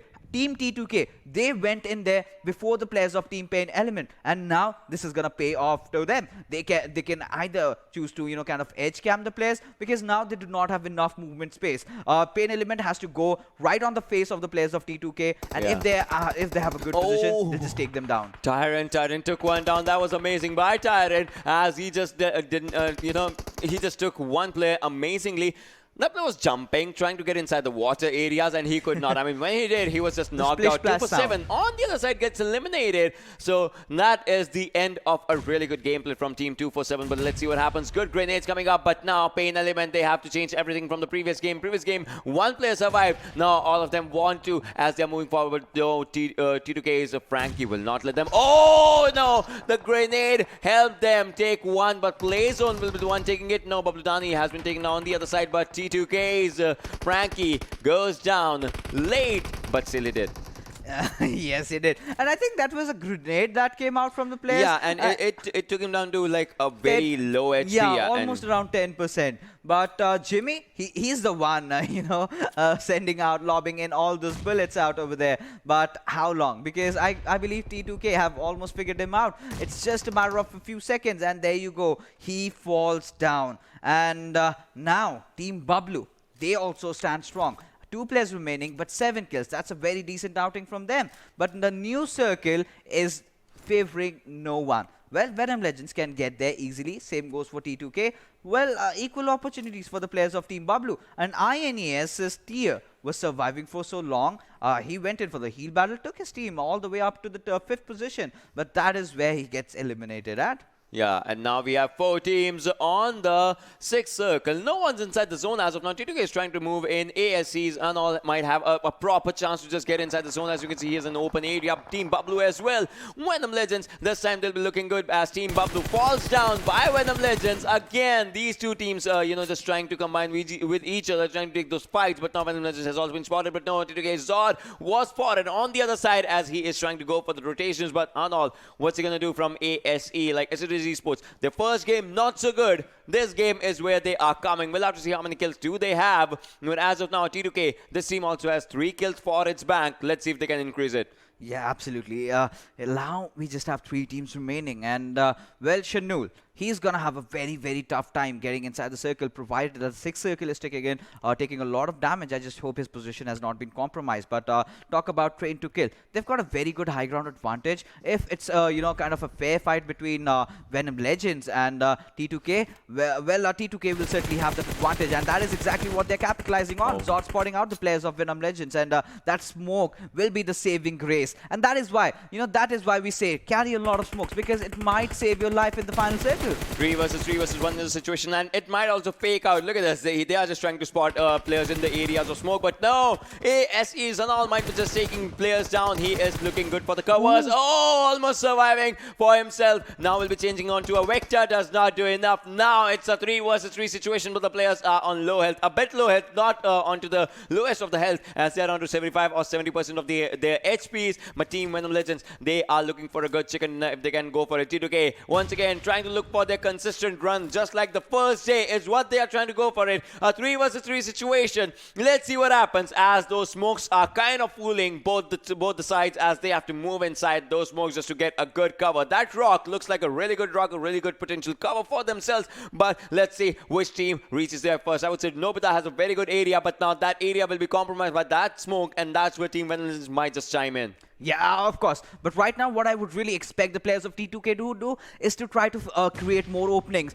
Try to go from the left inside. But the grenade coming out from Rafit opens so many avenues for the players of Venom Legends. And now they'll just push in. They'll just charge in like hungry hounds, as Nightwing will, however, get that trade onto its Nobita. And Venom Legends are looking out for a victory over here. Venom being the last member surviving. He falls down. And Venom Legends take this amazing chicken dinner out here. And what a beautiful rotation that they did in the final circle, taking down Shanul over there. They were on the lower ridge, and he just went right like this towards the right hand side. And then at that moment, what really happened was they kind of took the high ground advantage. Yeah. Now the players of T2K were on the low ground, and that one grenade coming out from Rafit kind of made things really easy, because that's the point they realized they've got a 3-man advantage. They're 3 versus 2, and then the 2 players, they lobbed a few more grenades in different directions, dealing out more of the damage, and they just sealed the deal. Plus, the solo of ASC also had one disadvantage for himself. He already had his position revealed when Team Venom Legends was moving forward. Yeah. Plus, Team Venom Legends, they did amazing. Taking down big names. Like they took down Bablu as well from the back end side. Plus, they had to get inside the circle. As we were discussing rotations, yeah. Everyone inside this circle, everyone had an open area to just go in. They were doing good. Plus, those smokes kind of helped them survive against T2K, as those survivors was coming up from those fake smokes. As the smokes were out there, but they had to move forward. They did that brilliantly. Again, when Legends moving on to the higher ground, everything perfect. Every single thing they did was perfect. A lot of teams played really well in this map, but there was just that one player who is going to be called out the MVP, and let's take a look on him. And no second thoughts. Rahman. He's topping the kill boards. Now he's also the MVP in this game, and he's just gonna increase his numbers over there. 7 kills, 1000 damage, 19 minutes of survival time, but that's okay, provided the kind of start they had. A lot of teams, just trying to pound them. But still, 247 did manage to survive, and even in the end stages, they did manage to take down a whole squad just by the 2 players, and they also were on the disadvantageous side. They were right back, but what they really used was a perfect backstab that we got to see from the players of 247, catching down the players of DEADEYES, I believe, off guard, and they just took them down. And an amazing performance from all these players. Started from ruins, ended at some other area, but still 247 did amazing. But let's see, let's have a look at the other players as well. Those 4 other players that had a really good impact, as you can see out here. Yeah, Venom Legends. I was thinking about it. When will we see someone from Venom Legends? Here is Rafat, this time having 5 kills for himself, 847 damage. Nightwing coming up, Bablu Pikachu and Bablu Tyrant, 3 and 4. Now this is where the new system comes up. Look at this. 3 kills, 549 damage, 21 minutes, 31 seconds of survival time. That's where it is. I would say so. Damage was given a good priority in this one, if you're talking about it, and that kind of looks good. Bablu Tyrant, he also did amazing with the kill department, getting kills for himself, for the team. And Nightwing, this guy has a good number, 6 kills. That's obviously is a good number. Yeah, of course. That fight against Abrupt Slayers, that was very well taken by the players of Venom Legends as they moved in perfectly. Teams did try to third-party them, and that was Abrupt Slayers, I believe. Yeah. Yeah, and they also took them down. And that's where everything piles down to how prepared you are to the fights. Abrupt Slayers, I must say that was a very good start for them. The fight they took in boot camp against Team CZxHIGHVOLTAGE. After that, they also made a good attempt, but there were a few mistakes. I'm pretty sure they realized what were the mistakes that were committed from the players, and they definitely will work on them as they go towards the drawing boards right now. But what we will do, we'll take a look at the match summary right now and to see what are the numbers in terms of stats, and well, 90 smokes and grenades being used. Only 15 knocks coming up. Obviously, less number of people showed for this one if you're talking about it. One whole squad, and 7C had 3 players. Yeah, so that's one thing. So out of 59 playing players, it was 58 knocks or something. Well, that doesn't matter, but 53 kills were confirmed. That's one thing. And 11 headshots, 2 grenade kills coming up. And I would say this was an amazing. This number comes up from those third parties and all that. Those were happening because grenades were the only openings that you could actually make out of those ones. 2 airdrops looted, but 90 smokes. Not a bad number, I would say, because the game was kind of fast-paced, so it was, I would say, still a decent as compared to other maps or something. It was not just fast-paced, that we are completely certain about. But what really set things off in this one was those lateral shifts after Those shift. things actually made it fast because players had to move. Yeah, so many players had to rotate in, and so many players were just caught off guard, and they were just going down one after the other, just like a pack of dominoes out there. So those things definitely happen. But once the map standings come up, we'll get a slight idea as to how the teams perform. And let's just take a look at the map standings and how things have fed out for all these teams in this map of Sanhok. Venom Legends 13 kills, 28 points. Team Bablu 7 kills. Courtesy to those 7 kills, they sit on the second spot. But top 5 is with 2 for 7. 1 placement point. 1 placement point. Second highest kills in this match, 10 kills. And out of that, system, baby. 70% is with Rahman. 7 kills by 1 guy, and that guy was doing amazing from ruins. And think about it, 2 for 7, they already had taken down 2 squads and we had 45 people left.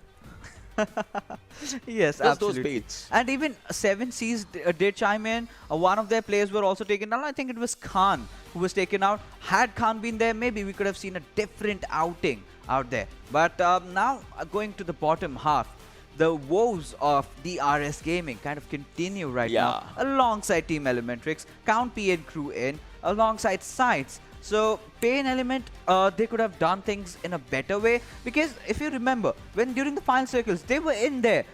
In the last game standings, I said DRS Gaming, you at least needed 1 kill. I did not mean you need 1 kill in the next match.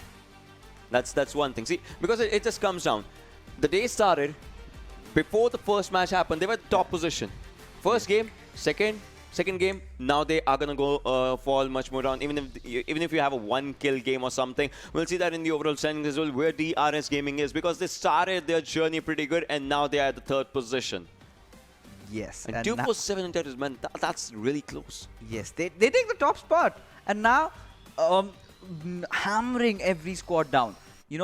Put anything in front of them. They are well prepared. And how the last fight went in, yeah, they were kind of outstayed over there, outnumbered over there. One of their players also fell down, and they did majority of the work, and now they're sitting on the TBD top. But Sir Ocean, you terminalizing a lot of things.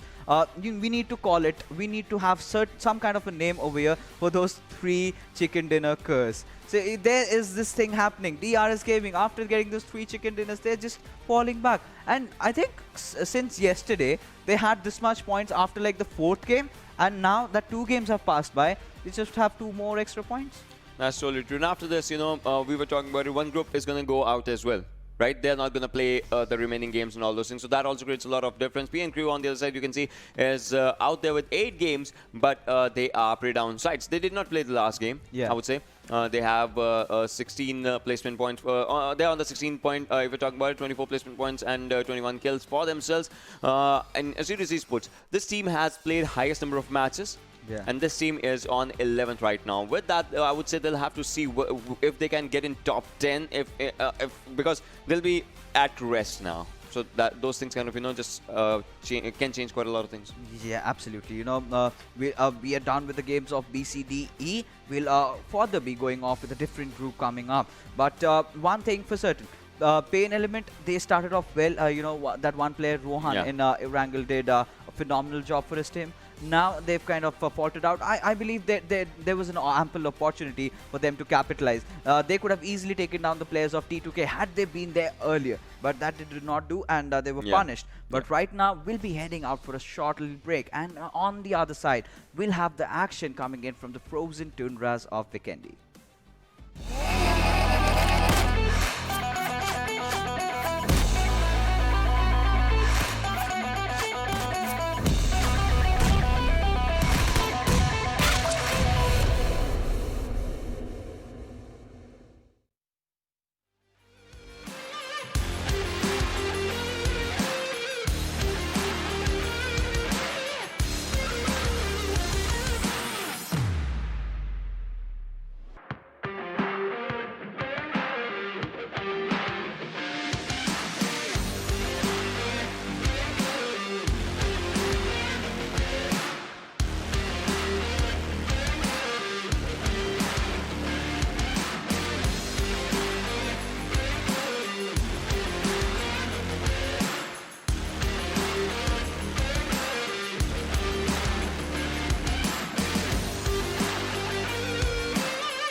Hello everyone and welcome back to PMPL Scrims Season 3 South Asia. My name is Ojan Sharma and joining me, it's a new guy. It's the good guy, I would say. And well, it is John. And well, 2 matches happen. Any thoughts on the next one? Well, I think Vikendi is going to be quite interesting, and as always, it is going to be a slow-paced one. That's what I think. That's totally true. Well, the match is going to be right in front of your screens as we'll be discussing flight paths and all those things. As you can see, the flight path starts off from the backside of Peshkova, from the underside of Peshkova, and it straight away goes to the end of Kretsa Sports. Zabava, those are going to be some important areas as we're going to be looking at them. Gurka as well, Dobromesto, Mount Kresnik, these are the areas where the teams will be going. Villa as well, Cosmodrome, Trevno are some important ones. But onto the southern side, Binary, Milna are the areas where the teams might just struggle up to go for it. Yeah, it is going to be a struggle, but how are teams going to react to it, and where is the circle going to be? That is going to be the big question, because look at this. DE, they are already moving towards the Trevno area, and if they do not have the circle on them, if the circle forms towards the Milnar or the winery area like the match that we had yesterday, it is going to be a troublesome situation for them. But it is going to be Cement Factory that's going to be the center of the circle. So not a big rotation for DE or INES. INES dropping down on the Cosmodrome location, I think, are going to be really, really comfortable with that drop. The only thing they're going to have to worry about is that they don't catch any other team on the edge while they're entering. Totally true, totally true. And see, yeah, that's where it comes up. Me and Fixers were discussing about it. I told him one thing about that one. You know, when we talk about the rotations, a slow rotation always means a longer rotation, obviously. So if you're rotating slow, you're thinking each and every step. You're thinking about the next 100 meters of how you're going to, you know, just travel through those areas. So a slow rotation always gives you a longer rotation, and that means you are discussing about each and everything for whenever and from wherever you actually go to. Right now, CZ Cooney comes back, and this guy has been an MVP when it comes to Vikendi. So let's see what he actually comes up with, the strategies in his mind. Yeah, not just Cooney, but his entire team. They have been pretty much on point as far as this tournament is concerned. I mean, after if any team apart from DRS has been really consistent on the leaderboard, it was High Voltage. But that was up until yesterday, right? Because yesterday we saw them fall down quite hard. And today, DRS is not at the first position when the day started, right? Because DRS, when the day started, yeah, they were at the first position. But after the first game, they went down second. Now they went down third. But no, on the other side, as you can see, R3D just came, but they came for bad. And SCYTES, this is the team they missed on in the previous game, but now they are looking good, and they are looking really, really good. On the other side, Malik goes down. R3D Joker goes down as 7C Mr. Smokes. And we know if 7C is with Vikendi, they do amazing stuff. Well, Steelshot has a DBS. Yeah, and Fair, we see him again on the kill feed, taking down one of his opponents. But FS, they need to be careful as well. They are towards the hot springs area, where in either direction, either you're going to come in contact with Team Bablu or PAINxELMT, and even both the fights are going to be pretty tricky. But talking about other things, I don't want to say this, but I think I'm pretty unlucky for R3D. Every time I'm casting their games, they get caught off guard in the early stages and just end up dying.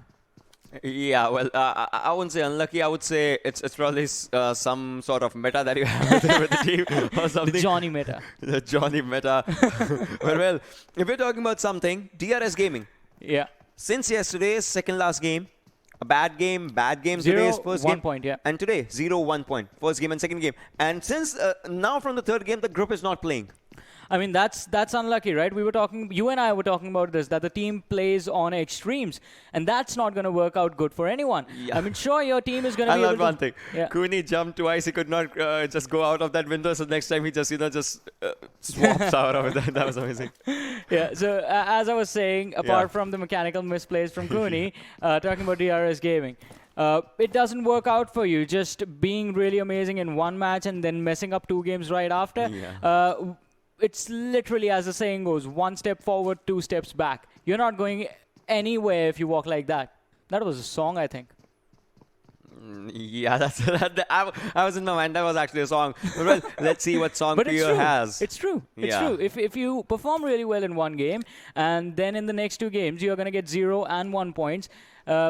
Mathematically, Ocean, how many points do you think they need to get in one single game so that they cover up for the next bad games? And this time, it's not next bad 2 games. It's 4 consecutive bad games. If they are moving 1 step forward and 2 steps back, that means they are always moving in the minus direction. Yeah. So they can never touch the positive side. So that's one thing. Even if they're doing 3 steps forward, 2 steps back, then they can actually go 1 step. Yeah. That's where slow and steady might just win the race. So we'll think about those things. But well, this guy, he was in one of these compounds only last time when we saw him take down 5 different players. If we talk about it, well. Now the Clutchmeister, that's what we should call him now. I would say he's a genie. He's a genie, and he's like, I'll grant you 5 wishes, and those are 5 kills. That's what he says to his teammates. Yeah. I'll grant you 5 points. I'll grant you 5 points, and they ask you, where's the 6th one? Oh no, someone else killed me. Sorry. No, he ran away. He ran away. The 5th guy ran away. The 6th guy ran away. Well, now we are down to the southernmost area where the circle is. This is Hot Springs and Kantra, and this is a new thing about these areas. Not the new thing, I would say, but well, about the whole Vikendi, you see a lot of DBSs. Yeah. So the first priority of Vikendi has been given to SMGs. The second one comes to the ARs, and the third one actually comes to DBS. Because DBS, out of all things. Yeah, they had to showcase that it's a viable weapon. Yeah, it's a viable. Now it's available there. Yeah. So it's on the 3rd priority list. You and I were surprised when DBS stopped coming in airdrops and they just made it a regular thing.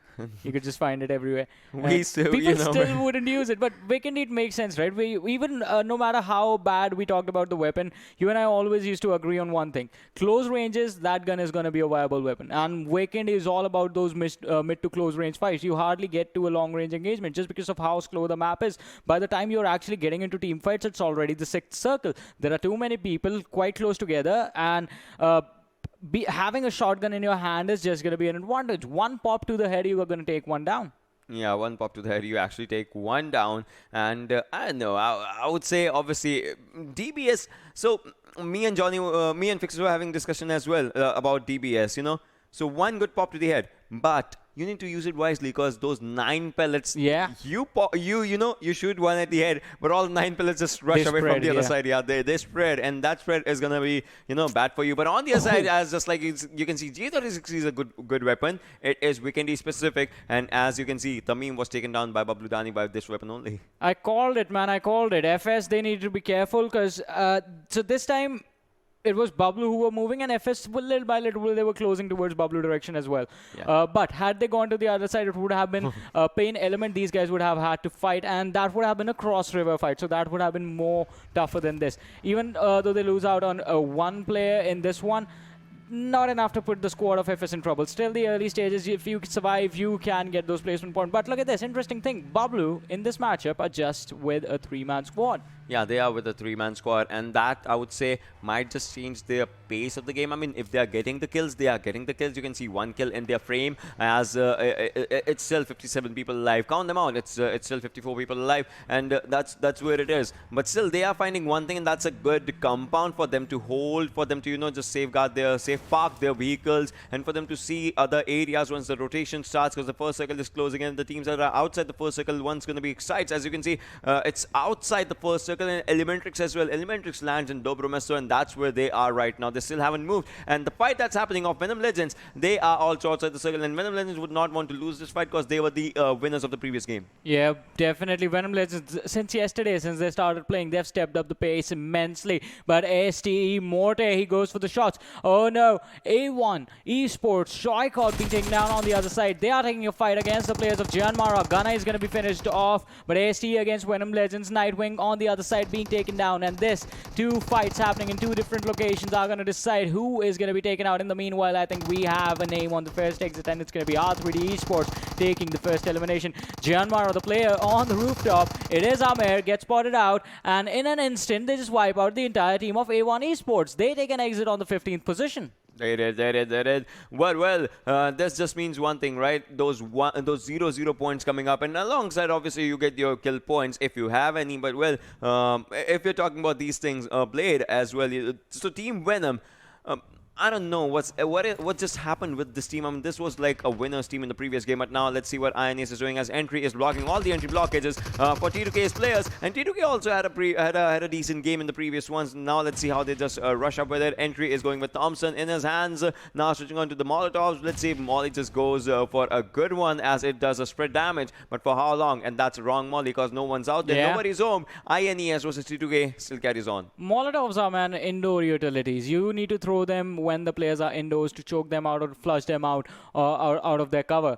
Outdoors, there's just too much movement space. I mean, even though he threw it in sort of an alley right next to the house, there, as you so wonderfully said, there's no one there. That's a utility being wasted. Talking about things being wasted, there's an airdrop lying right next to these guys, and they need to finish the fight before anyone can go and get that Groza. No, Frankie, 1 HP, surviving, still surviving. I mean, he is just barely breathing in this area, but now T2K not surviving for long, as Zod goes down, as INES's entry does the entry. Venom, he's on fire. I mean, literally, the guy's on fire. He goes down. Tia takes 1 more for himself. INES is looking amazing. Oh my god, he just barely missed the Molotov right now, but entry, he has to reload. But no, FS goes down as we are talking on the other side. Frankie's just surviving for how long? He takes 1, he takes 2nd. Frankie, can he actually pull off a miracle in the situation? He is moving again, has to spot another one. 12 bullets, reload, man, reload. It's a bad situation. Reload, go for it, reload. Oh no, now he comes up, and now he will be going down, cause no reload. His gun was with 0. Yeah, and that too, I mean, still, his effort was amazing. It was a 1v4. He got it down to a 1v1 situation. Yeah. An impressive performance from Frankie, but Ocean, as you were saying, I think the word you were looking for was overconfident. He got too cocky, just tried to go in for an aggressive fight, wherein he could have used a utility to actually throw and force the player of INES off the revive and forced him to come towards him. Also, the reload also not coming in. That is also crucial. Need the bullets to take out the opponent. He might have thought that the opponent is also on low HP, but had he not known, he was actually on a very higher HP. And that's where, everything changed for him, for his game, for his team. Otherwise, this team would have had 4 points. Maybe 1 player surviving, but still 4 points. 4 kill points actually matter a lot now with this meta. And look at that. AWM with an 8 times. The gods are gracious upon us today. I mean, we get good circles, we get good team fights in the early stages of Vikendi. Look at this, 11 minutes in, we are already, 4 teams have been eliminated, Ocean. 4 teams in Vikendi already eliminated before the 12-minute mark. 11, again a number coming up. Yeah. Well, Team ElementriX started from Dobromesto. They had a very long rotation. They have a very, very, very long rotation. As you said, slow rotations means a long rotation. Yeah, that's what they did. They are moving really slow, and they are moving really long. If we could, just see the map for a while, for just like 5-10 seconds, I would have just pinpointed it. But well, they are inside the zone right now, so it doesn't matter. And PNCrew's Ayush is just trying to spot someone. I would say someone from 7Cs is what he is trying to spot. And in another 40 seconds, the next circle will be coming up. No slot zones, I would say. Yeah, no slot zones. This is not a game of slots. especially towards the southern part of Castle area. That's where most teams are. You do see the players of CZxHIGHVOLTAGE moving in. Ayush spots one out, empties the entire clip, connects 2 shots. But the other one, empty, connects 2 shots, empties the 2 shots, and he actually takes a lot of damage. But well, we'll have to see what happens, as Ayush will be in a bit of trouble on the other side, as he needs to put up his first aid. But on the other side, you can see Season, he has to give up a revival. I think PN crew, they are out. CZ has managed to split up the backup from the individual players, and now it's just one guy with a good HP giving a revive. Ayush on the other side has been cut off from his teammate, while CZ, they are like literally, there's one guy in the middle and the other 2 on the back lines. They can take out the players of P quite easily, but Dark from PAINxELMT spots out one of the players from STE, goes for the shots. Did he actually connect though? Oh, 7C, they take on PN. Where's the backstab coming from over there? 7Cs is looking really good for the fights, and the circle's also coming up slowly and slowly. The second zone will be closing up as we talk, and that means PN crew is in a lot of trouble. Let's talk about this fight that's happening on our screens. PAINxELMT, they had a bit of decent games. Not the best if I'm talking about it, but now let's see what Jimmy actually does in this one, as he has spotted players of STE. In the first game, PAINxELMT was on the verge of being eliminated on the first as the first team. But Rohan survived till top 3. Well, that is an impressive survival skill from the lad, but PAINxELMT, after yesterday, I think they need an extra oomph to step up in the leaderboard. So far, it looks like the circle is going to end somewhere around the Cement Factory area, and that is going to be quite interesting. A lot of terrain means a high possibility to go for a heal battle, especially since the teams have already started engaging against each other. By the time we reach the final few fights, it's just going to be a few teams remaining, a few players remaining, and that's going to mean that all those players are going to have a lot of movement space. Jimmy from PAINxELMT goes for the spray, does actually manage to connect, but the player on the opposing side white peaked the tree cover, and Jimmy just ended up taking a little too much in return. Well, look at the circle. Circle's going to take a little too much. No, it still goes for a decent rotation, and Johnny. Yeah. Maybe Castle? Maybe. I agree with you. I think so. Knowing our history with Castle. knowing our history with Castle, this is probably just going to end up on Cement Factory's southern side or something. Between Cement Factory and Castle. It'll tease us with Castle for a while, then like, nope. That's what it's going to say. But 7Cs are... So they got done with PN. Sandesh did manage to get away, but now 7Cs, they are taking the fight against High Voltage. Quite an interesting scenario, because it felt like... Look at the map. So it felt like CZ were going to be the ones to eliminate PN. PN just run away from the entire situation, and 7C come in with the third party, pick up few players of PN, pick a few players of High Voltage, and now they are going to be totally focused on the squad of High Voltage. In the meanwhile, PAINxELMT on the southern side. Look at the northern part towards Port Vosto. So many teams. JyanMaara is there, INES is there, ElementriX is there, SCYTES is there as well. And SCYTES did a very good rotation. They also came late, but now they are inside the circle. They might have to contest INES and ElementriX. They rotated from the left-hand side to a big rotation, and again, an airdrop, which I would say no one might be taking. Look at that. Slowly dripping down. You know, as you see, honey just slowly dripping out of that. It's kind of that thing. It's just coming. We'll see what happens. But at Code Zero, they'll have to see something as High Voltage. They are in a bit of trouble. Oh, that was a good Molotov. But 7C Sphere, he is moving back with the pan in his hand. That fire is not to fry, my friend. You just have to move forward with the guns. Let's see what happens as 7Cs is moving forward. Assassins out there. Cooney's out there. Both are the same names, different in the situation. But no, Assassin goes down. Cooney is the one who will have to take everything off the fights. Cannot, as 7Cs get this one. Hey man, close range Uzi, you can't beat that. Uzi in a close range is pretty deadly, and Smokey just used it perfectly. But 7G, after eliminating CZ, High Voltage are going to move forward from there, and the center has already been taken over by the players of JyanMaara, so they're going to be having a comfortable time. But talking about uncomfortable situation, INES up against the players of SCYTES. Yeah, and that's very much uncomfortable right now, because these teams, they'll have to see everything. INES is a team that's, just not in its good shape right now. Yeah. They are at the bottom of the table. Not at the bottom most, but still at the bottom of the table. And SCYTES, they've had not so good games in the previous one, so they will be looking forward for it as well. We'll see if this fight happens, which team steps up. Definitely. Which team is going to step up and which team is going to fall down? Because in a few seconds, in a few seconds, both these teams are going to be required to move out of their safe houses. The blue zone is coming in. It's going to touch the play zone, and we're going to have the next circle. And that is going to spell trouble for both these teams, all the 8 lads that are present here. Right now, Ghost is doing a wonderful job just to keep an eye on the players of INES, not being too aggressive. He's just jiggling his body behind the wall so that no shots connect if one of the players of INES is going to try and be cheeky and just use a sniper to take him out. That's not going to happen. This guy's constantly moving. His objective is pretty clear. He just needs to make sure that he keeps an eye on the rotations of the players of INES. If they get out, he knows about it and he communicates that with his teammate. The only thing that can cause, well, dramatic change in the shift of balance between these two teams is going to be an outside influence. It's going to be a stimulus, and that stimulus is going to come in the form of ElementriX, who are towards their eastern side right now. It is going to be coming in the form of that team, but well, we'll see what happens as the circle kind of, hails Castle as of now. Still there, but still, going for that one tease. Okay, so this might actually go to Castle, because next one is going to be the 5th circle, and that is when Vikendi gives the shift. That's a hard shift one. We'll see if it happens. If it goes to the right side, I'm going to be like super bummed. I mean, why are you going to be bummed? We expect that. We expect that to happen, man. It's never going to be Castle. If it gets to Castle, we're going to be excited, though. PUBG gods, give us Castle. if you actually give us a Castle circle, I don't know what I'll do, but I'll be happy. That's all.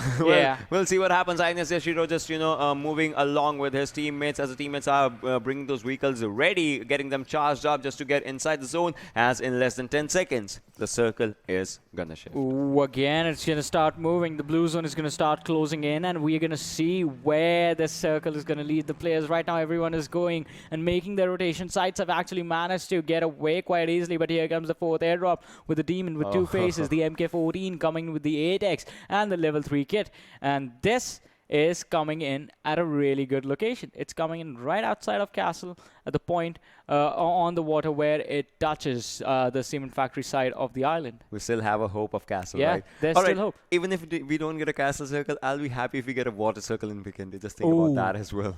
That's going to be interesting. That will be really interesting. You can see the circle, ladies and gentlemen, boys and girls. Venom's one player is outside the zone. He has to, contest Stalwart or maybe Team Bablu or maybe Team PAINxELMT if he has to get inside the circle. But Venom decides to go on to the northern side from the back end of Cement Factory is where he might just get in. East players are also looking really good, but Shuvo, he's moving in. He's moving on to Team Bablu. Team Bablu, if they spot him, they might just take him down. 7C's quite at the central location in the zone. Unless if the zone actually shifts to the northern side, that's where they will be in a bit of a trouble. Let's see what the situations happen as we are going to be touching the 4th zone as we speak. Exactly, and it's going to be quite interesting to see how things change when the 5th circle is going to be up on us. And all these players, as fact, Blade out in the open has the squad of Bablu in the distance. You do see Shavo, as Ocean so wonderfully pointed out, he's going to go for a wide rotation along the very edge of these lines of the circle. That is going to be a little bit risky because even Bablu are present on the edge. Shavo is going to have to make his way. No, it's split. The shift is split between Castle. So that bridge is going to be so crucial. The struggle is real. Yeah, the struggle is real. Also, there's a slight mountain on once you exit the bridge. There's this high ground that we have seen earlier on in the fights. And the compounds on the very sides of the bridge as well. You do see those 2 small little squares close to the players of 7Cs. Brilliant strategy by PAINxELMT. Look at them. They are just moving for the bridge. They want to hold the bridge. Obviously, if the circle goes towards the castle side, they'll have a good bridge block for themselves. If the circle shifts here, then they're obviously ready for it. And in Vikendi, you hold the bridges in a different way. On Erangel, you hold it from the top. In Vikendi, you hide under them. Yeah, you hide under them. You hide to the sidelines of the bridge, and then you throw throwables or something just to distract the players or something. Well, I'll tell you, he actually got caught by Team Bablu. They shot a few shots on him. Then he had to get outside the zone, and that's why he's actually out here again, just trying to take that blue zone's damage as the 5th zone is starting once again. So this is where things become tricky. Talking about things become tricky, this is where things become intense. On top against his former teammates. fight, man. Take the fight against ElementriX. Take the fight. No, but he's like, I'll take the position. Yeah, as compared yes, to fight. I would that's say efficient. We just want some action. We are greedy. That's totally true. But entry takes down VTN's one player, so VTNxJyanMaara will be in quite a bit of trouble. Venom Shubo. Now he's already started heal battling because he knows there's no way he's coming out of it, and we still have 11 teams surviving, 11 potential teams surviving in this one. But on the other side, VTN, they are looking bad. But no, a good revival will be coming up. Yeah, good revival should come up anytime soon. But the players from ElementriX, they actually managed to make their way in. And on top, as I said, a fight against his former teams, against his former brothers. Is going to go for the shots. Nang has been taken down, Mr. Yuzu. Or is it? Well, it is blah, blah, blah. It is my favorite player, my former favorite player, taking some shots from on top, sir, this time. And DE, they have figured out an opening for themselves. But the downside is that they are taking shots themselves. One of the teammates was taken down. Bablu are there as well, right on the edge of the circle. And they are going to contest this fight. Now, the pressure over here is going to be on ElementriX and Team Bablu, since they are on the edge and they're going to have to move in. But in the meanwhile, we do see another team take an exit, and that was PN Crew. Yes, but ElementriX might be the next one, as blah, blah, blah also goes down. It's all down to Mr. Yozu, but for how long, as he is taking damage in that area. But now he is actually, he thinks he's safe, so that kind of looks decent for him as well. DE's players, they have a good area for themselves, but the circle is away from Castle. We expected this, man. We expected this. We know the gods of PUBG don't listen to us. But I want to focus on what is happening right now. ElementriX, they get taken out completely. There's the exit on the 10th position. Now, Bablu are going to move in, and Bablu are going to be in so much trouble. 7 Cs, smack in the middle of the circle. They're going to absorb. They're going to have to absorb a lot of pressure. Venom Legends, they take an exit. PAINxELMT taking a fight against STE. DE, they get backstabbed by the players of JyanMaara. They're going to have to worry about Bablu as well. All in the meantime, PAINxELMT and STE, they are both playing the edge. Dark has been taken down. There's just one more lad for Pain left standing. He gets finished off. STE, they come out on top, and we have 7 teams, 24 players alive in this match. Yes, 7 teams alive out here, and Team Bablu, they are also looking good. Their consistent back-to-back consistency has been decent if you're talking about it. Let's see what happens as 15 seconds more and the 6th circle is going to be coming in as we see, as we speak, and as we feel the tension between the teams. 50th round. Look at this. 7C's Memo will be enjoying that extended quick draw. Or should I say, will be enjoying the extended quick draw alongside the MK14, because that's a perfect pair for this player. If we talk about it, I don't know why that rhymes, but still, I'm a Dr. Dre myself. If we talk about the fights that are going to be happening, you can see they are inside the circle, inside the central area of the circle. They will be looking forward for it, but SCY's Ghost is going to be taking one down if he spots him, because that is where the fights will be. Oh, but Bablu, they catch the players of ST off guard. They take down 2, and the fight is going to carry on. CZxHIGHVOLTAGE is going to be the last man surviving. No, he's not actually. There's one more player. There's a couple of more players, in fact. In the meanwhile, Stalwart Esports, they take an exit down to 6 teams, and CZxHIGHVOLTAGE from the back lines, they take the fight against INES. They wipe them out, and INES, they take an exit on the 6th. Down to 5 teams, 70 players alive, but the vehicle, it blows up. A booth, how did you survive? At the very last second, he crawled away from it, and he survived, but his teammate, he had to say goodbye to his teammates for this match. He won't be able to support them anymore. Well, that just changes quite a lot of things if you're talking about it. But now 5 teams, 17 players alive, 6 zone coming up, 25 plus minutes on the clock. As we see, Vikendi slowly and steadily becomes a bit more frozen with the games, with the final circle. The heat's coming up, so the freezing might just end. Phobia has to move forward. Ghost is there. Booth is kind of outside the zone. He has to get in. The vehicle will help him as he moves. But for now, the upper area is with DEADEYES, guys. They need their one player needs revival on top. We'll get that. But then after that, how hard can they hit? That's important. Yeah, that is definitely going to be important. How hard can you punch back your opponents? I think Bablu is going to find that out. The 3-man squad making it into the top 5, but Danny is going to be knocked out and finished by the players of DE. This fight is still going on. This is a standstill that is still there on top. Standing on top of the rock, has taken a bit of damage, but he's still surviving. Heals up, goes back in the fight, takes a few shots, dishes out a little bit of damage, but now Tyrant is going to have to heal up. His helmet is gone completely, and his armor, look at that, still a level 1 armor. Yeah, that's a level 1 armor, but still, it's like, it's what, 50% of its original health if you're talking about Teen Wolf. His armor's gone completely, his helmet's on the, like, they have different pairs. Yeah, exactly. Oh boy, oh boy. At least it's teamwork, right? Hey, I'll take the shots to the body, you take the shots to the head. But what if the other one is like, no, I'll shoot you in the head only, not the body? Well, we'll see what happens. As of now, the circle again goes for the shift, and in 25 plus more seconds, the next shift will be coming up. Look at this, Warusa going for the smokes, has an M4 for himself, which has been nerfed a bit in this update if we're talking about it, but we'll see what Extreme does as he's moving forward. This guy is moving forward out in the open, takes down one. Oh my god, somebody takes down one, but no, VTNxJyanMaara, they are in a bit of a pickle as both of their players fall down, and they will be finished. Now it's just down to one final player who will be holding the zone. That was a bad decision. That was straight up a bad decision. Why would you charge like that? 2 versus 3 situation. They knew exactly what they were going to do, and they just went in completely.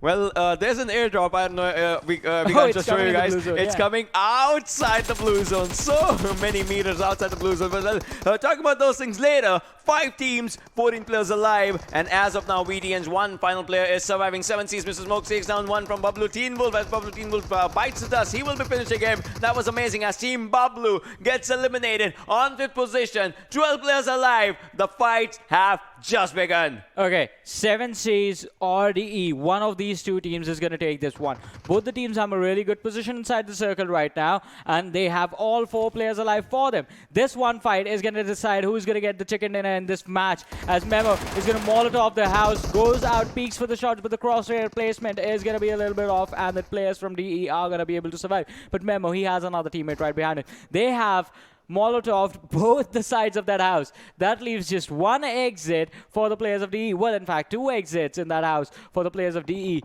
And I think 7Cs, they are just gonna choke the entire squad of Team DE one after the other. But this fight, it's gonna be pretty tricky. It's gonna be super, super tricky because DE also have a wonderful position. 7C's, Memo, and Fear, they threw smokes for DE's players for them to move out. I mean, that's something, but no! Oh my god, VTS players are looking really good. One final player surviving, not for long, as Ghost does it, but Ghost goes down. It is down to these 2 teams, 7C's versus DE. As we speak, DE, can they actually go for a chicken dinner? Or 7C's, their Vikendi legacy, can they continue it? Fear's out there, the genie that we were talking about, he's out there. MK14 in the hands of Memo, alongside those 20 bullets, that 20 mag that he has, the demon with 2 faces. What's gonna happen? 7C's on one side, then there's guys on the other side. A 4 versus 4 Sanhok right now. 8 seconds moving up, but Fear takes on one with the MP5K, but Memo using his gun, using an MK14, takes on the second one. The 4 versus 2 situation coming up. Memo will be confirming those kills, and now it is down to a 2 versus 4. One more might just go down, and there it is. It's just one player on top. Can he take down one? No, he cannot. 7C's finally get Vikendi for themselves. Yeah, an amazing performance coming down from 7C's. DE as well. They got a lot of kills. They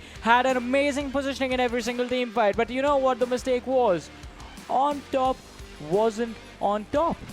Yeah, on top was not on top, but 7C, they were incredible with their gameplay. They were riding the waves. They were riding the waves, and you know, just when the game started, we said that those players are genies, and they're like, I grant you wishes, and I will turn those wishes into crates. And did not have to go for a clutch this time. The entire team was present, an amazing fight. I think the strategy for smoking for the players of DE was just to let them come out and then just spray in the smoke and pick them off.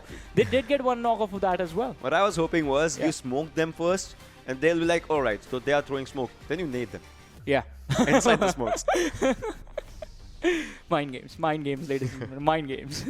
Well, that did not happen, but well, one thing that did happen, that is that 7C actually won the game. Let's have a look at the MVP and let's just discuss more about it, about the players and about the players' mentality. As you can see, obviously 8 kills. 8 kills on an individual lad with 28 minutes and 21 seconds of survival time. Damage coming down to 693.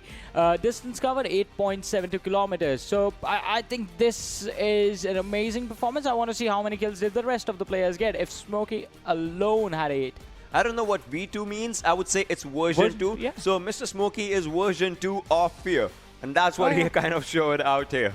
I mean, if there's a fire, there's going to be smoke and you're going to be afraid, right? Yeah, that's totally true. Well, let's have a look at top 5 players as well, and to see and discuss what happened in this game. As on top, look at the difference, 8 and 4. Yeah, there's a massive, massive drop. So it looks like Smokey was picking up a lot of kills, and the damage that of the kills that Smokey was picking up came from Memo.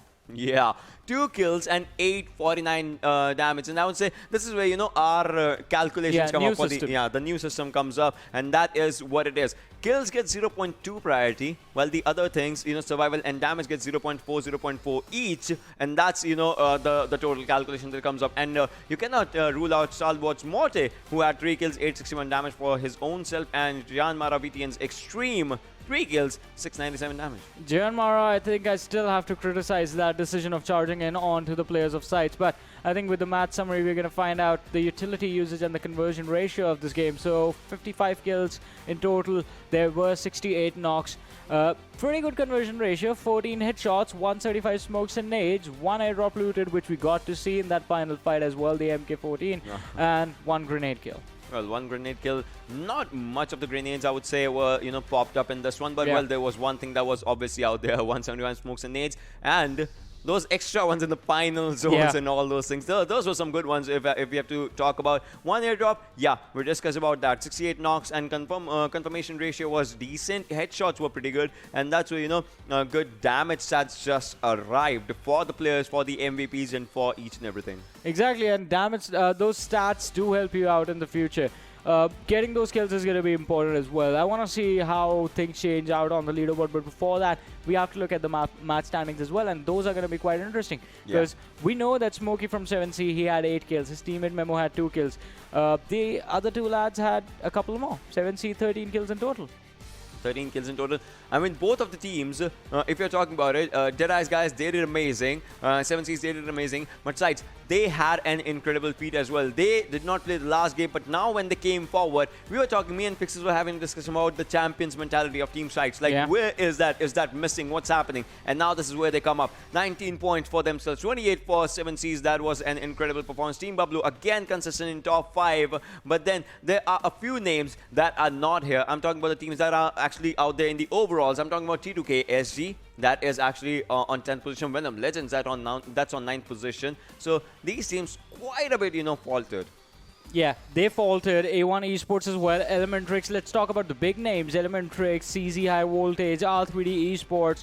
We've seen these teams and how strong they can be. But these 16 teams right here, these 20 teams that are present with us, they are the best of the best from the regions. And that is why this competition is really tough. But we were talking about this as well. Scrims, man, scrims. You got to figure out what the mistakes are. Otherwise, you're going to get punished really hard in the future. And you see a reflection of yourself, and that reflection is what comes up in the overall standings, as we'll be, seeing those as well and discussing everything about what happens with the teams. Because for now, in the overall standings, some teams have had their ups, some teams have had their downs, and we'll be seeing those as well as we are, just talking about it. Guys, they are looking really good. They are doing what DRS did on their first day, and they are just getting that lead. Consistency always gets rewarded. 141 points for DEADEYES guy. 2 for 7 on the second. DRS on the second, not playing anymore. Team Bablu is there. 114 for them, so they can still climb up. It's going to take a couple of more games, but I think the perfect position lies for Team Venom. They are inside of the top 5, which is 9 matches played and 104 points in 9 games. Yeah, that's totally true. But Team Bablu is the only team with 0 chicken dinners right now. As we talk about the numbers, had they had 1 or 2, maybe in the upcoming games or something, had they have 1 chicken dinner, it will actually take them, no doubt, even if they play decent, it will take them above 247. They might just end their day on the second position. Let's have a look at the teams that are, just faltering. PN Crew is one of those names, 26, 27 for PAINxELMT, R3D Esports. I don't know, this team has impressed us a lot in the past. Now it's just, things are going a bit down. Plus ElementriX, the name that has dominated previously. And the name between them as well, INES. Yeah, but ElementriX also, that's totally true. ElementriX has 1 chicken, and FutureStation has 1 chicken, and still they are down. This kind of shows that, you cannot just rely on one good game. You have to get a bunch of them. But DRS Gaming, they had a bunch of them. Still, it's like consistency. Yeah, exactly. Even if you're not getting the chicken dinner, you still have to somehow manage to get those points. And Ocean, you're the maths genius among us. So what do you think, as we used to talk about, finish in the top 3 to 4 kills during the last point system, during the last PMPL, that used to be the average, like 13 to 14 points per game. Teams who were performing exceptionally used to have a 16 to 17 point average, and if you are Bigatron RA, that's when you get an 18 or 20 point average. What do you think the average should be now in every single match? 15 to 16. 15 to 16 again. Previously it was 13 to 14, now it increases to 15 to 16 because now you actually have to get kills. And the good games will be, you know, 18 to 20. If you're actually getting 18 to 20 points, because previously first position will get you 20 points no matter what. That's where the difference used to come. But now it's like, you know, 15, and that's where it all changes. We'll see which team actually gets those 15 points in the next game of Erangel. But all of that and much more will be coming right after a short break. Don't go anywhere.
Welcome back, ladies and gentlemen. You are watching the PUBG Mobile Pro League South Asia Scrims Season 3.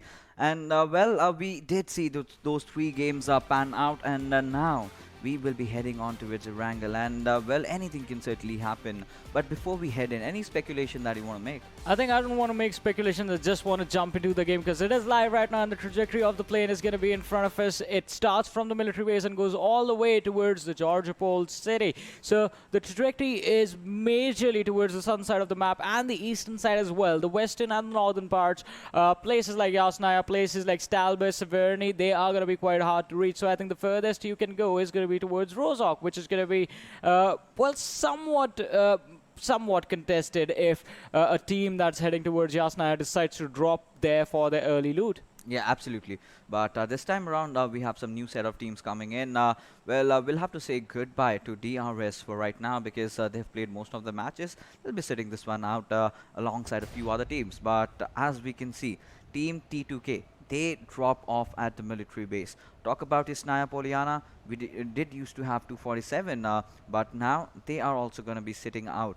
So let's see, anything can go wrong, anything can go right for either of the teams. But before that, we'll have to take a look at where the circle actually forms. Yeah. I mean, I was just going to ask you, where do you think is going to be the...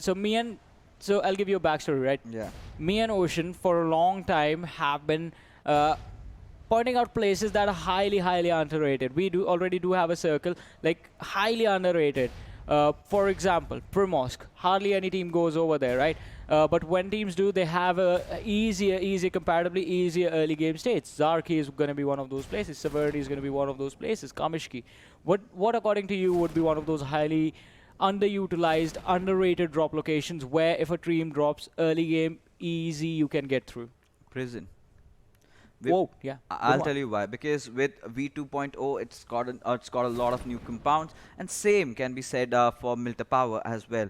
Even the factories have been worked out, so explore those new areas. That is what I would suggest to all these teams, because they have been changed, they have been revamped for a reason, right? And you need to capitalize. You need to see what's going on out there. Shelter, another of those places. Have those mixed drop with maybe say Mansion, then Lipovka, then the compounds between that. A lot of places are wide open, but as you can see, according to the flight path trajectory, so the same pattern we did witness in the first map of Erangel. The flight path trajectory goes one way, the entire opposite direction the circle forms. And this is the kind of circle that might, what we would think right off the start, might end somewhere between prison or shelter, but you never know. Those curveballs coming in, I would love to see something happening around the northeastern side of Mansion, that open area. That is where the team's mettle will definitely be tested. Definitely, and it's going to tell us how strong the teams are with their performances. But right now, the players of PN Crew, we do see them on the northern part of the map.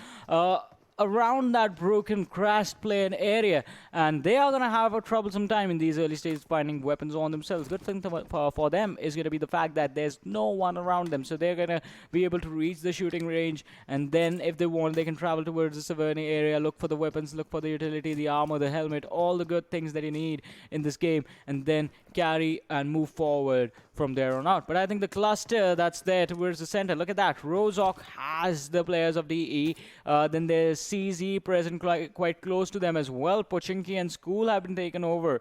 The center of this map of Erangel is going to be a battleground filled with a lot of teams and a lot of dead bodies. Yeah, absolutely. A lot of teams will have to figure out how they are going to try to rotate to the eastern side. Because talk about the teams, we have ElementriX. They are trying out a new drop location. Earlier, we used to see that shift where two of the players used to go to Ferry Pier, two of the players are near the military base island. Now, Nang is kind of looting around towards Quarry. That's a very good area as well.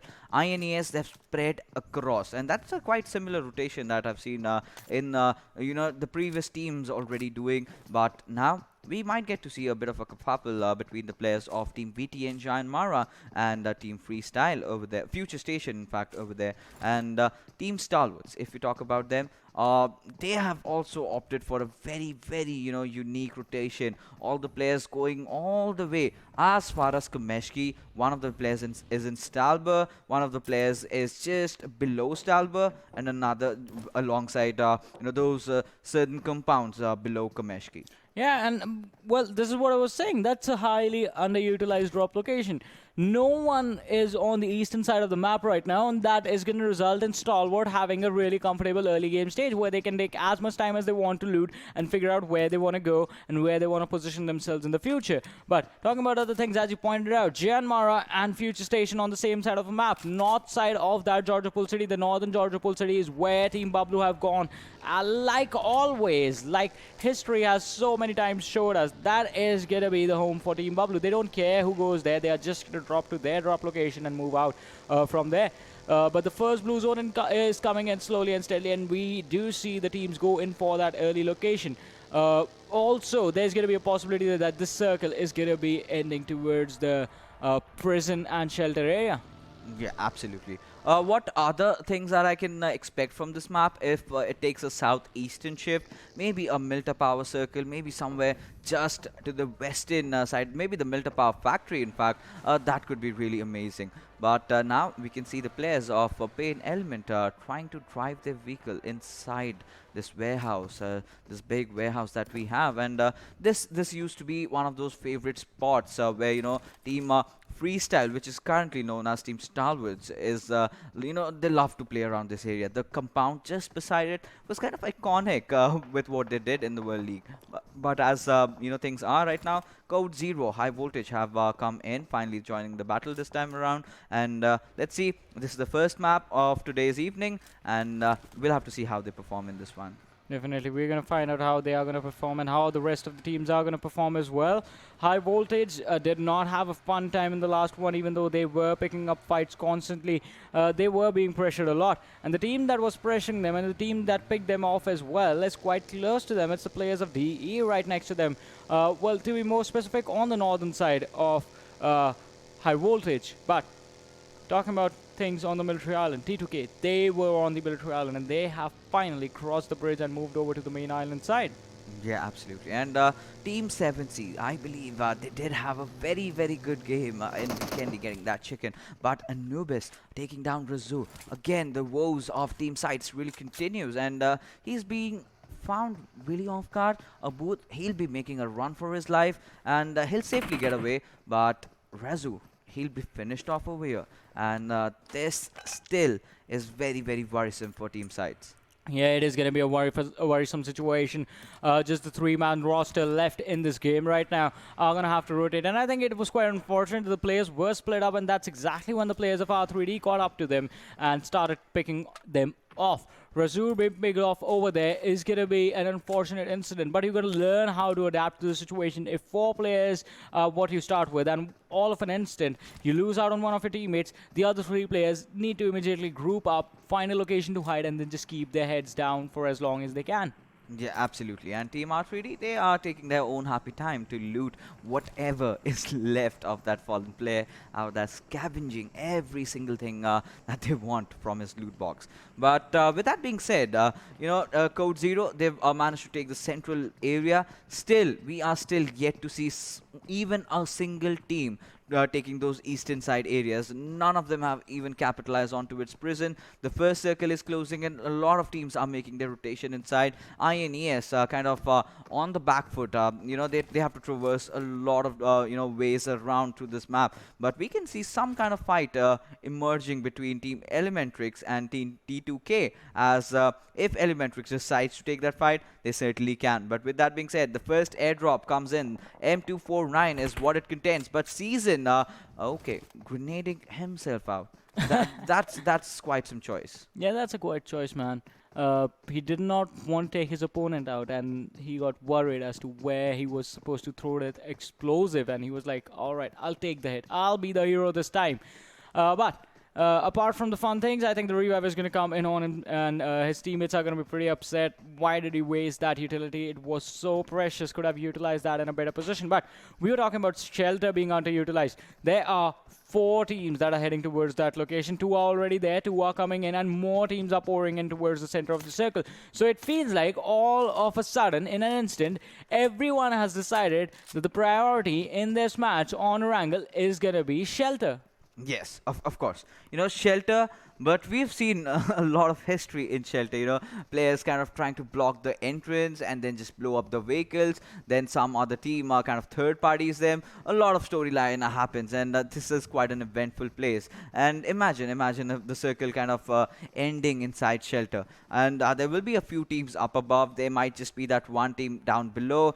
Might turn into a heal battle. Anything is absolutely possible. But now all the teams have already rotated in. Stalwarts, they're finished with their loot, and now I think it's safe to assume that they will be taking the compounds of maybe Mansion. Prison still yet to be taken. The second circle has already formed in, and it was a kind of an even shift. Still things being centered around the Shelter area. A lot of teams have chimed in.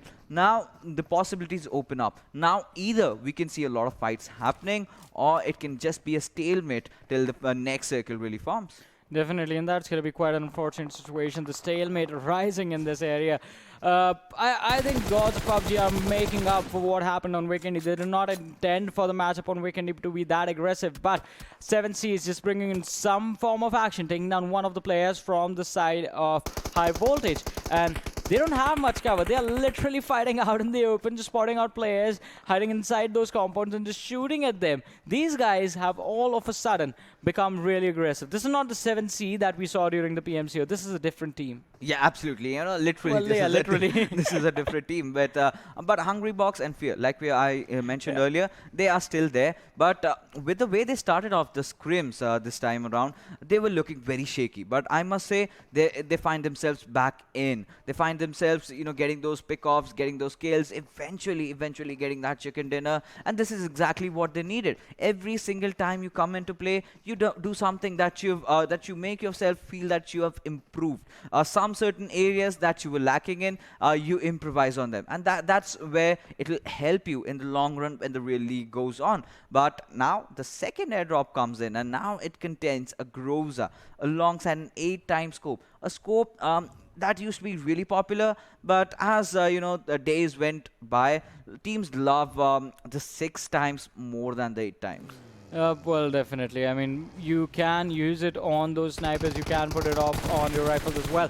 Oh, FS, FutureStation, bad rev. Not going to be happy about that. Spotted out a player from Team Bablu, but Teen Wolf is going to be taken down by a nade from Kapshi, and another nade coming in from Tamim is going to result in a finish of Pikachu. Bablu all of a sudden are in a lot of trouble. Tyrant and Danny, the only 2 players left standing, and standing enough, strong enough to fight. The utility, the nades are dishing out the damage. They have to knock down, and it is going to be a troublesome situation. One good nade from Tyrant or Danny is going to be able to take down a lot of players from the side of FutureStation, but this fight has been slowed down. The pace has been completely turned around. Bad rev with another nade being thrown.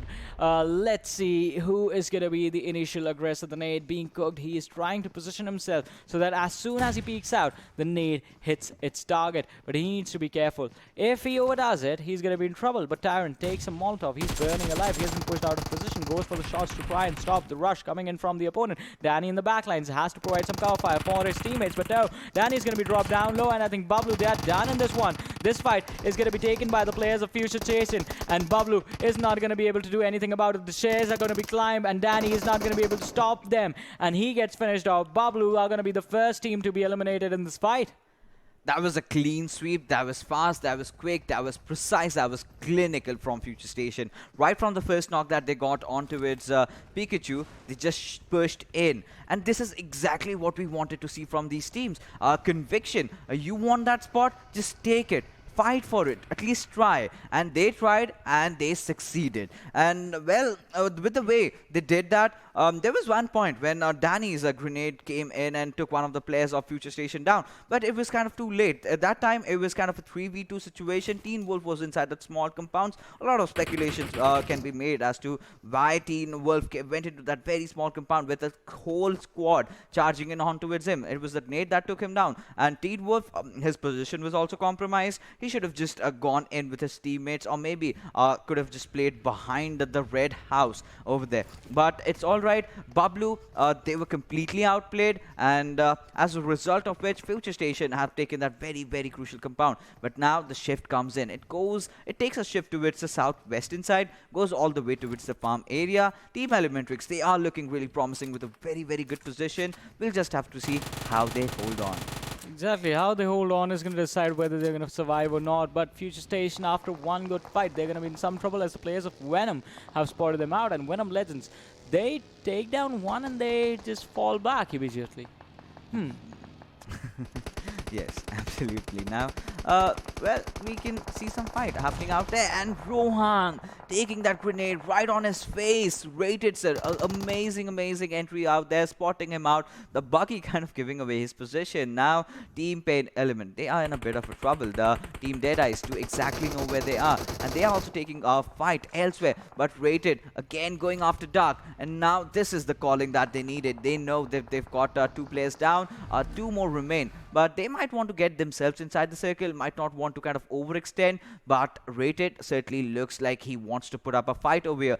The remainder of the players of Team DEADEYES have chimed in. Any single moment, they can just go for him. And Dark, well, he's been spotted out. The shots are going in. The confirmation will come out, and maybe DEADEYES will want to rotate out.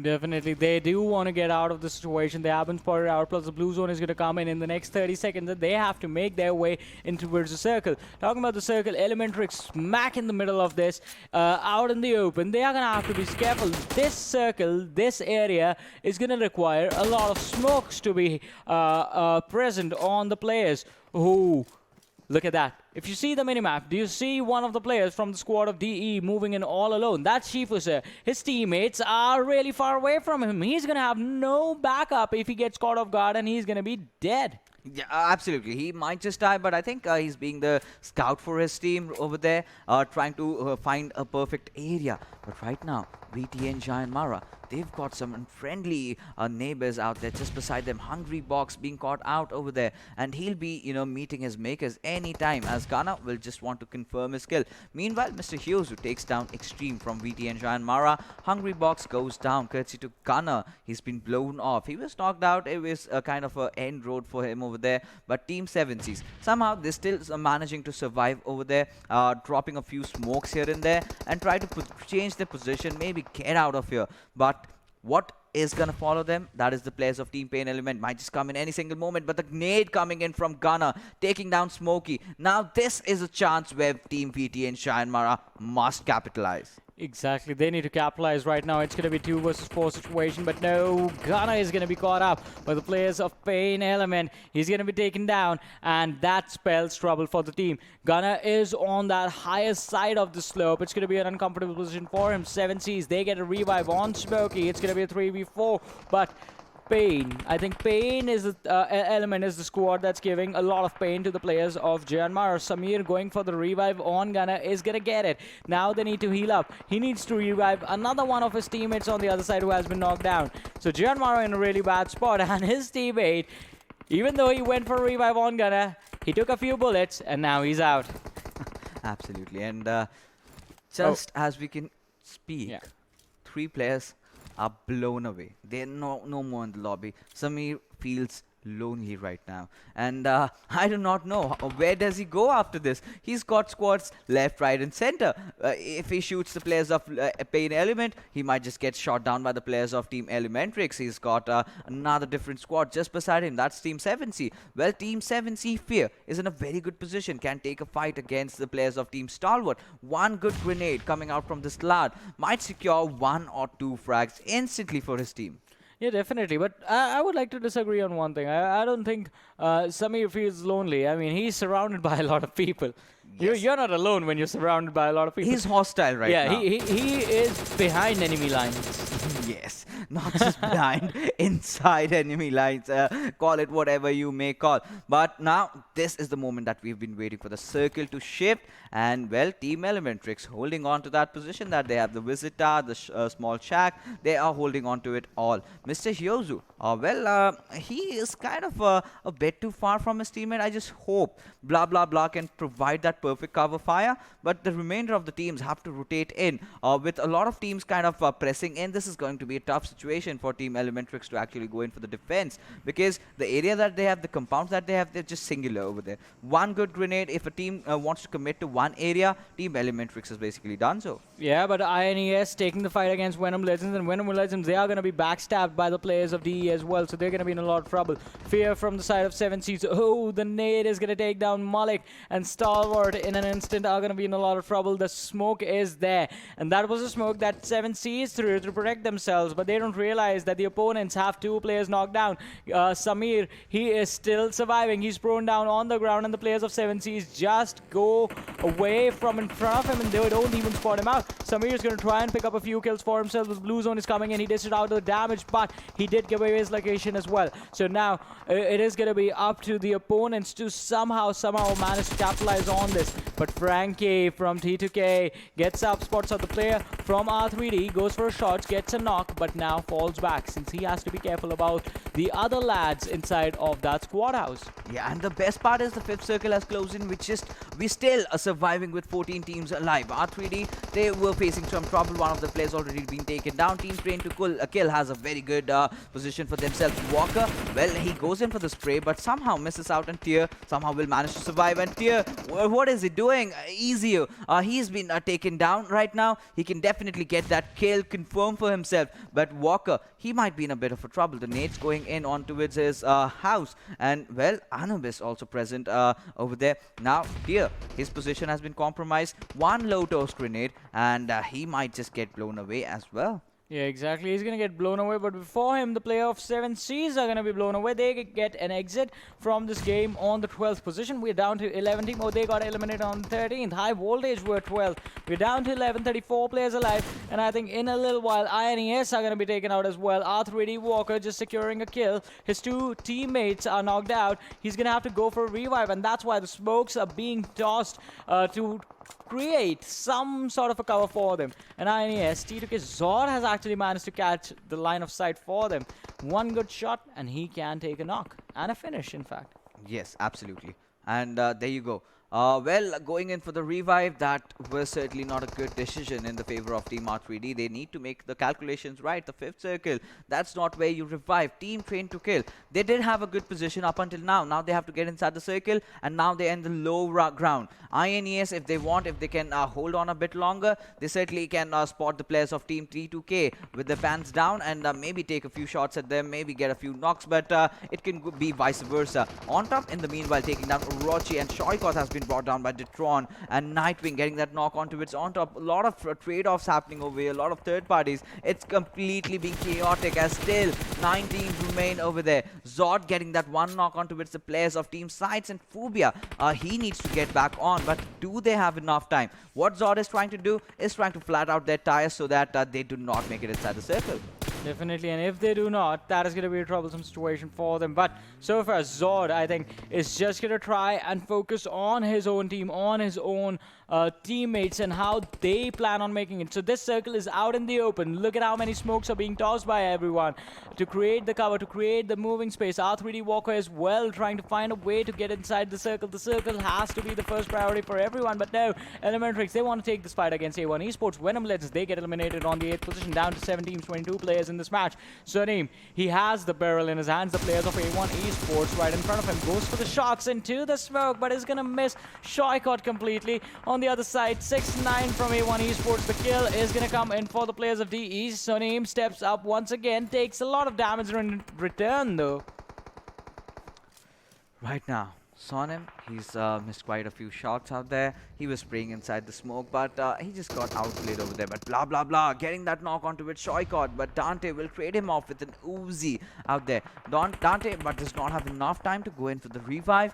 Well, Sonim, in fact, can get that revive onto its blah, blah, blah. But, well, with the circle closing in, that's going to be a very tough call. Shoykot has finally been put down to his misery. But Dante, he is pushing in, and Sonim, oh my goodness, finds him. And I thought on top might just push on towards him, but that does not happen. Blah, blah, blah still survives as ElementriX can certainly get a chicken dinner for themselves. A1 Esports also bowed out of this particular game, but Frankie is the last member surviving from Team T2K. Well, he's got quite a lot of enemies right above him, but Team Deadeyes look to be in control of this particular area up until the players of Team ElementriX come closer to them. But one thing really going wrong with Team ElementriX, all of the players taking at one spot, and one good grenade from the players of Deadeyes might change things around for them. Well, definitely things are going to change around, but how are they going to change? That is going to be a big question. We're down to 4 teams, 11 players alive. It is DE, it is T2KSG, which is 1 player. That is going to be Frankie. Then there are 2 players from the side of SCYTES, and then the players of ElementriX, who have the high ground, but they don't have the circle for them.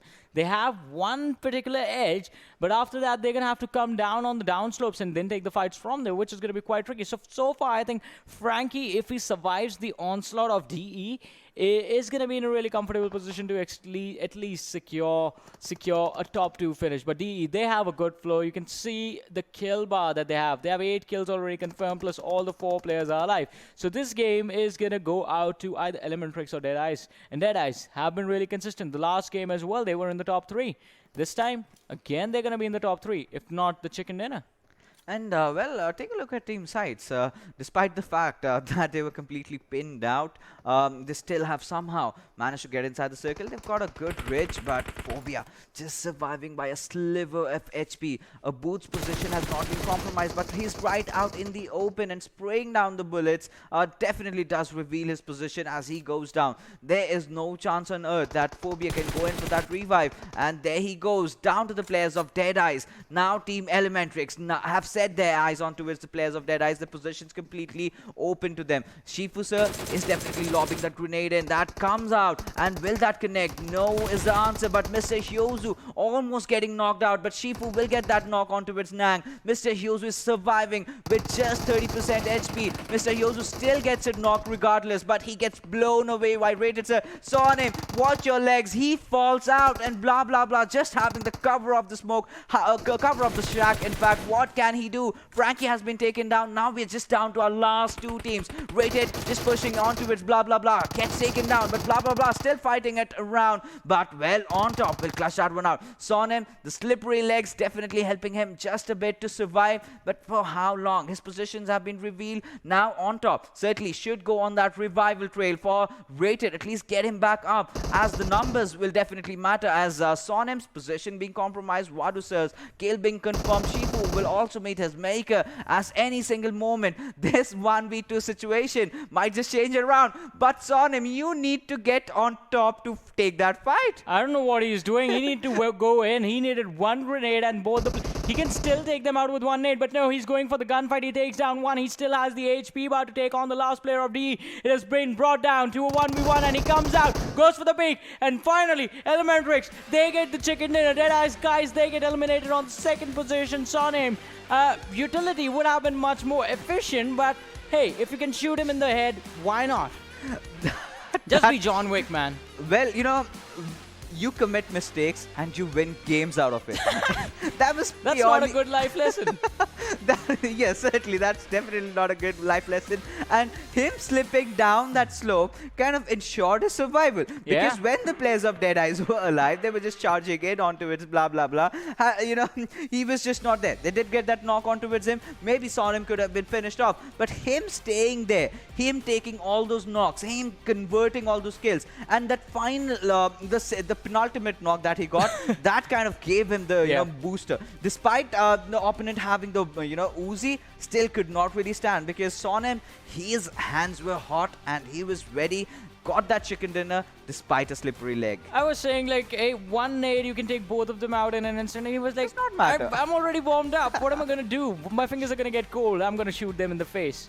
Yeah, absolutely. He definitely did rise up to the occasion for the players of Team ElementriX, as they got the chicken dinner. But right now, let's take a look at the MVP. There's no doubt who has to be the MVP. 12 kills. Wow. That's absurd. That is absurd indeed. 12 kills, 1,064 damage, 25 minute 49 second survival time, and 5.61 kilometers distance travel. That makes sense though. Distance travel, I mean, I was impressed. ElementriX, since the early stages, since the initial rotation from the ferry pier, they were always in the center of the circle. And towards the end is when they had to play the edge. Yeah, and the best part was they were holding off really well. Yeah. That showed that they did have good scopes. They did have a perfect teamwork, synergy out for each other. They did go in, even if a player was knocked out, they saved. Even I must give credits to blah blah blah. He definitely did put up a very, very good fight. When he also went in for the revival for his teammates. But right now, let's take a look at the top players that will be joining Sonim. That's on top. No second thoughts on that. Even following him up will be Rated. We also have blah blah blah, 3 kills and 725 damage. That's also really huge. Mr. Hyozu also chiming in, 3 kills, 603 damage. Team ElementriX and Team DEADEYES have played this game absolutely perfect, but mistakes definitely were committed. See, yeah, mistakes were there. I don't care about that. 3 players of ElementriX are on the board. There's 18 kills right there. In one game, out of 3 players, there are 4 players in a team. How many kills did the 4th guy get? If he was also on 3 kills, that's 21. 21, and we'll definitely get to that right now. We'll take a look at the match summary and see how things have panned out. 196 smoke grenades. Yes, it's decent. We did witness that one vehicular manslaughter. We did get 3 grenade kills, 3 airdrops being looted, 74 knocks, out of which 60 were confirmed. That's a good conversion ratio. It's all right. I won't complain because it's fine. But talking about that last fight that we witnessed, Team DEADEYES, they had that game in the bag. How could they mess up? I mean, it wasn't a big mistake, right? I mean, it did cost them the crucial placement points in the match, and that's going to be a huge impact since ElementriX has a lot of kills. But you never you never consider the fact that one player is going to pop off that hard in one particular team fight. You never think about that. You're always like, all right, we have the advantage. We can take him out. You never think about the fact. And that is a problem in certain cases, but it's human error. It's human error, Yeah. but talk about the fight, the last penultimate fight. Well, Mr. Hyozu went in and he was just blown out alongside Nang. Shifu did an amazing good job at that. Rated kind of blowing that vehicle up. That was the cover, which Mr. Hyozu thought that he'd keep for himself, going for the heal. But that was okay. Till then, it's all right. Now, we just had 2 players of ElementriX surviving. That was one blah blah blah, another Sonim who just slipped down. But what really went wrong was that they just charged in one after the other on blah blah blah. Blah blah blah, securing that one knock and then getting knocked out made things easier for Sonim. Well, whatever it was, I think ElementriX did close out the game in a really beautiful manner. Let's have a look at the match standings and see how many points kills did they get in total. Yes, 19. 19. So the last guy The had highest. 1 kill. Yeah. The last guy did get that 1 kill, but it's absolutely right. As long as you do your job, you get that chicken dinner. 34 points is what they will be earning from this map straight. But Team Deadeyes, guys, they also paired off with a very, very high kill game. 12 kills in the second position, 24 points. Team T2K have definitely stepped up from what I may say from yesterday's performance. They are also looking good with 13 points for themselves. R3D Esports find themselves at a good spot. SCYTES, they've been a team that is kind of focusing more on survival, but they need to understand the new point system does favor the one who's the braver out, who's the braver lot, who goes in for those risky plays. Yeah. And they need to start taking a few kills here and there. Yeah, they need to start picking up the kills as well this time around. And I think they're still sticking to the same strategy that they used to have during the times of the PMCO Pakistan, when we were still having the old point system. But as you so wonderfully said, the new point system favors the braver players. But Team Bablu, quite unfortunate, 0 points for them. Rest of the teams did actually manage to get at least 1 or 2 kills, as you do see. JyanMaara, 7C Esports, PAINxELMT over there. And then we come down to PN Crew, Stalwart, and High Voltage, who also had an early exit but did not get any kills. Yeah, absolutely. And I'm getting stoked up to see what do we have in our overall standings. Same. Because, DRS Gaming, they're not playing. 247, they're not playing. Which gives enough ample opportunities for the remainder of the squads to really step up. ElementriX, after this amazing outing, they might see themselves, jumping a few places up on the position points. But the final Erangel that we have. But before that, we'll have to take a look finally at our overall standings after 4 games that we have had so far today. And Deadeyes, guys, still somehow cling on to that first spot. But, they have created such a huge demarcation. They are just climbing up. 14 games they've still played. That's a different thing. But amazing outing from these lads. Yeah, 39-point difference between Deadeyes guy and 247 Gaming. I think we need to wait for 247 and DRS to step back into the battleground to see where they are going to go. But Venom Legends, they've finally started to drop out of the top 5. A1 Esports taking them over, but Venom Legends still have a lot of games remaining. They're still sitting on 10 matches played. They need to be a little bit more consistent. I'm pretty sure this team is going to be the leading the leaderboard before we realize, before we know what's going on. Yeah, absolutely. Talk about Team ElementriX. They finally made it into the top half of the table, but a few teams have stepped down. 7C, this was a very good day for them. They are certainly stepping up. Team T2K, they're kind of falling down, but they've got enough points for themselves. SCYTES, despite missing that 1 game out, still on the 13th position. Anything can happen. But the teams that are having some terrible outing, I must say, that has to be PN Crew, that has to be Assiduous Esports, PAINxELMT, INES, not the INES that we are accustomed to see in the last PMPL that we saw. They were so phenomenal back then. A lot of roster changes, a lot of players are choosing different lineups, and the new INES kind of looks to be in shambles.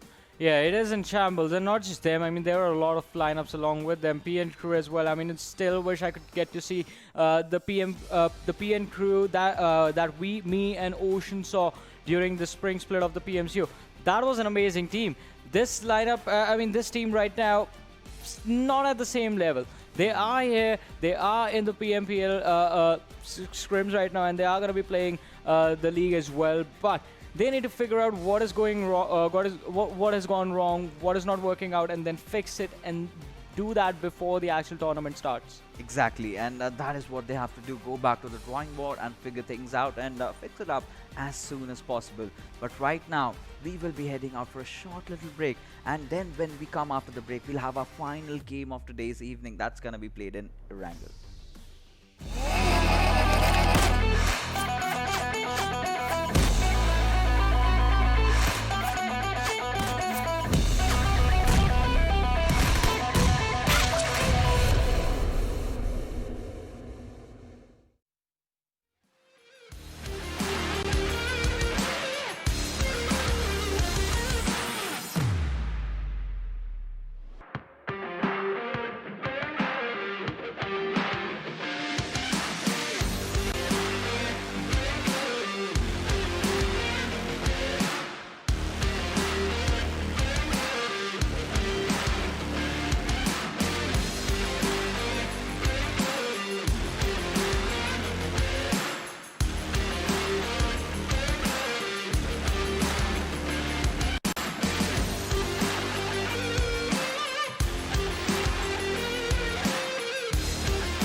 Welcome back, ladies and gentlemen. You are watching the PUBG Mobile Pro League South Asia Season 3 Scrims. And right now, let's not wait any longer and just march into the fast-paced map of Sanhok. I would love to see this flight path trajectory. And suddenly, it's gone all green. Yeah, I was just going to say you don't march in, you fly in, man. You fly into the map of Sanhok. And, well, we missed our flight. The players are already there. The party started. It was a northern position flight path, started from Mong Nai and went towards the Camp Alpha Island, where we do see a lot of players heading right now.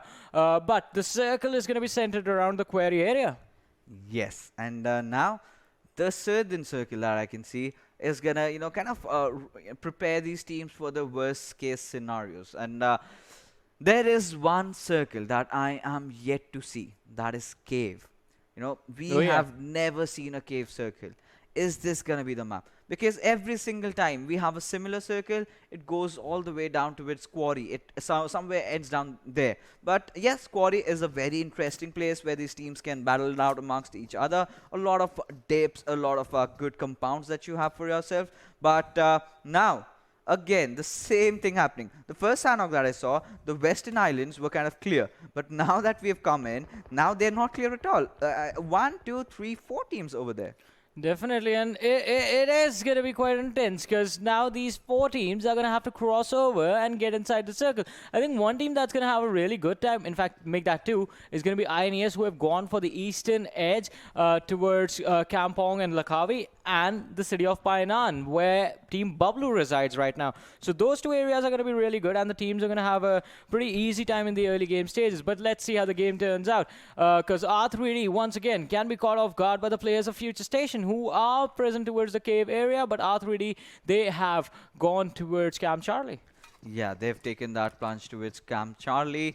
Meanwhile, 7C's dropping off at Sami. And one good thing is that the center is wide open for anyone and everyone to take it for the grabbings. But Team Bablu, they've been lucky all the time. You know, they've always have had the circle in their favor. And Painan is certainly kind of that kind of a spot that you expect that will be in the circle in the first circle when the first zone comes in. So now quarry area, that's wide open. Pan, that's also wide open. Team PAINxELMT will definitely be looking to take that one in for them. But Team T2K, they will have to close in and might get just sandwiched between A1 Esports and PAINxELMT. And well, if A1 Esports is engaging, if they make enough noise, VTNxJyanMaara will come in. And now, if VTNxJyanMaara go for the third party, Venom Legends will come in. So you can expect not just third party, a lot of parties. Yeah, definitely. It's going to be a house party. It's going to be a rave. It's going to be a festival that's going to be happening. But when is it going to start? When is going to be the opening ceremony? I think we're going to have to wait for that. So far, things look pretty standard as far as this matchup is concerned, apart from the fact that there is going to be a possibility of having the final circle towards the cave area.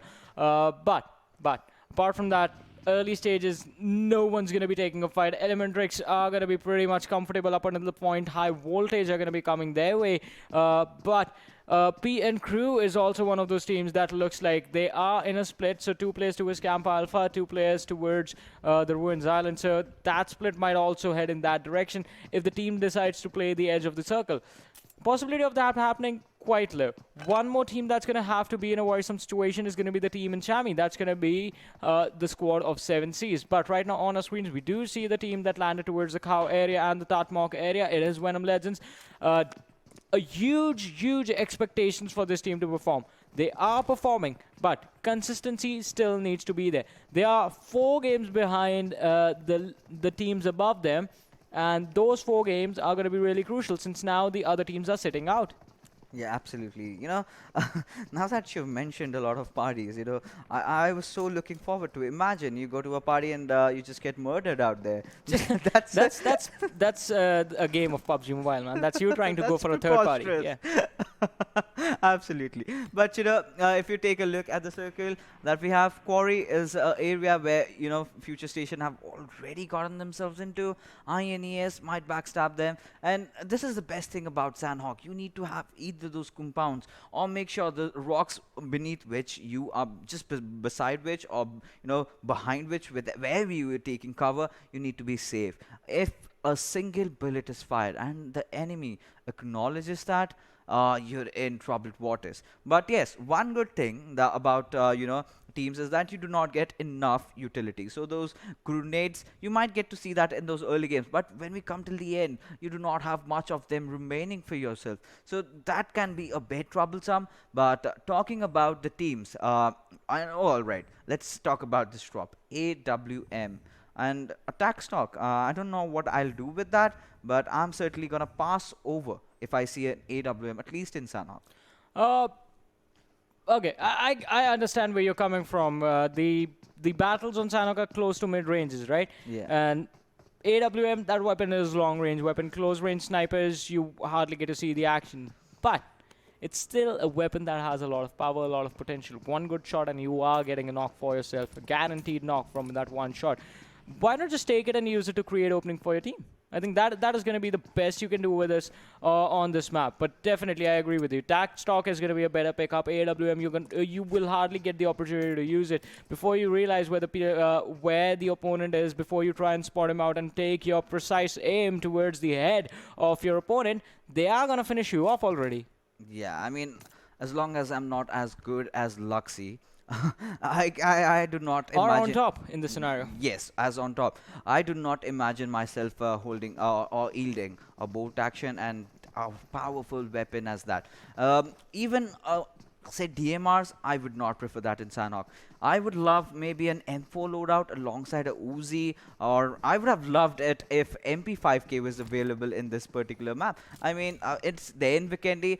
it's kind of like the big brother of Uzi, in which you can attach scopes as well and gets you a higher mag, and that's a very good weapon. And imagine that being in Sanhok. Yes, we do have a lot of we do see a lot of vector usage over there, but in this meta, in the South Asian region and in the Pakistani region meta, we haven't seen much out of Vector. Uzi has always been there, but Vector has been kind of missing.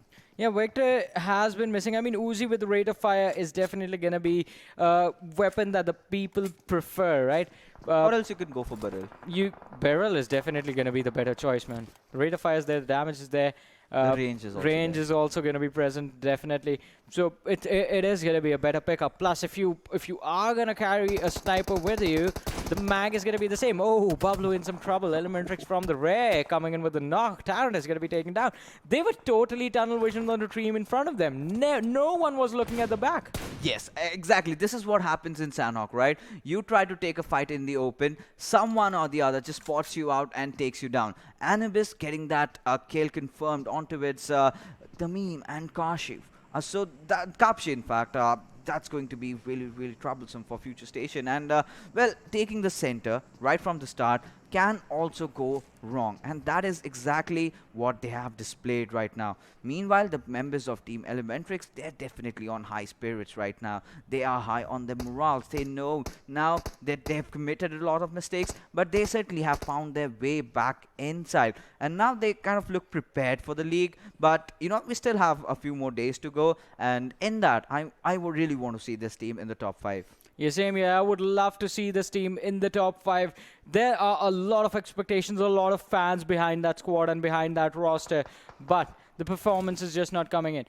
But that is what we say, right? These are just the scrims. Practice as much as you can, get warmed up, get used to your opponents, find out if there are any mistakes happening in your plays, in your rotations, be it in your team fighting, be it in the communication of you as a squad inside of the game. Find those mistakes, then there's going to be a gap where you can work on those mistakes and practice on fixing them.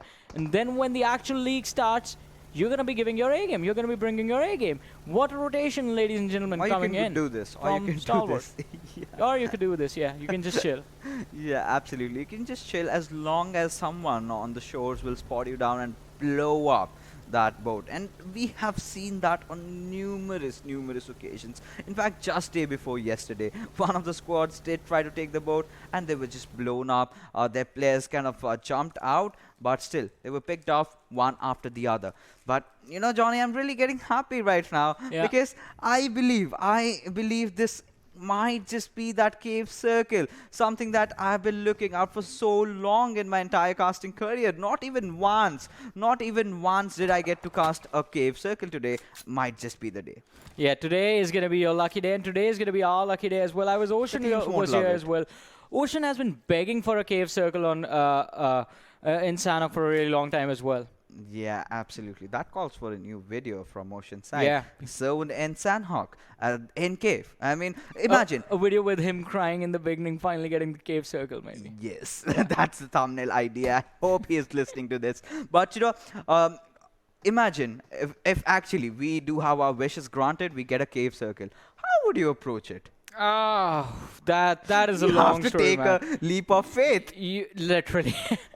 But yeah, go for the leap of faith. Try and see. Well, it is going to be a risky move to be on the insides, right? The exits are choke points. The teams, once they get a high ground, it's literally, you've heard the saying, right? Shooting fish in the barrel. Well, you are going to be the fish. Yeah. And you never want to be the fish. Absolutely. And adding on to it, you don't want to be Sonim either over here. Yeah. Imagine you just... Hey, why not, man? He won he got the chicken dinner. Yeah, but now if he goes down, he just can't get back up right over there. Yeah. Because now to take an exit, you have to take the waterways. I'm pretty sure Water is making fun of his teammate right now for falling down. Yes, and that got them the chicken dinner, man. Yeah. But now, okay, this is a pretty interesting pixelated tuk-tuk that we have in front of us. A vehicle, I don't know why it does even exist. Imagine you are riding across the rainforest and some unfriendly neighbor spots you out and just take you down. What are they intending to do right now? It's a ride, maybe. But Let's see how things work out as PN Crew, they spot out the players of SCYTES, and it's going to be Razur who's going to be spotted. Oh, smoke to smoke, perfect rotation. They take a few shots, but it's going to be worth it. Mr. Boro is not going to have the opportunity to take the shots again. Why are you still looking at the older smokes? They are moving up ahead. You saw two people run out. Focus on them. Focus on the targets that you can take out, not on the ones that you haven't spotted out here. Your teammates are going to be able to provide you with some support over there. And with a few mistakes here and there, I think SCYTES are just going to be running away from this entire scenario without even ever having to fight. But R3D, they're going to have to take this fight against the players of 7Cs, as Zeo is going to toss a nade towards the players, trying to deny the push, trying to deny the opportunity to take him out and knock him out. But is that going to happen as 7C, they go for the rush. Zeo is just going to go down for free. Yeah, absolutely. He was just, holstering up a grenade, trying to cook it around, and 7C is making that perfect entrance. But, when you have a high ground and you know your enemies are pushing close, you should go for the low toss instead. And Walker taking down Storm over there. 7C got in a bit of a cover, kind of a bit of a crossfire, getting shot from elsewhere over there. Well, Love will definitely deploy that smoke, but why? Why would you put a smoke over there? And that's going to raise questions, provided that you have just limited numbers, but still somehow 7Cs. Why did he want to punch his teammate? Now this is a good smoke. Why you got knocked down, man? Why? At this situation, why, my friend? Yeah, got to punish them. But you punish your own teammates. I think R3D, they still have the opportunity to bring this fight and turn it around, if I'm being honest. The only thing they need to worry about is not to get sandwiched between two different teams, which they are doing right now. The smoke is being thrown by Anubis. He's going to get a revive on his teammates, and he's thrown enough smokes to deny the opportunity for 7Cs to come in for the fight. But 7Cs is using their own smokes against them. They are going for the rush. Smokey version 2.0 is pretty deadly. He's like the Matrix reloaded.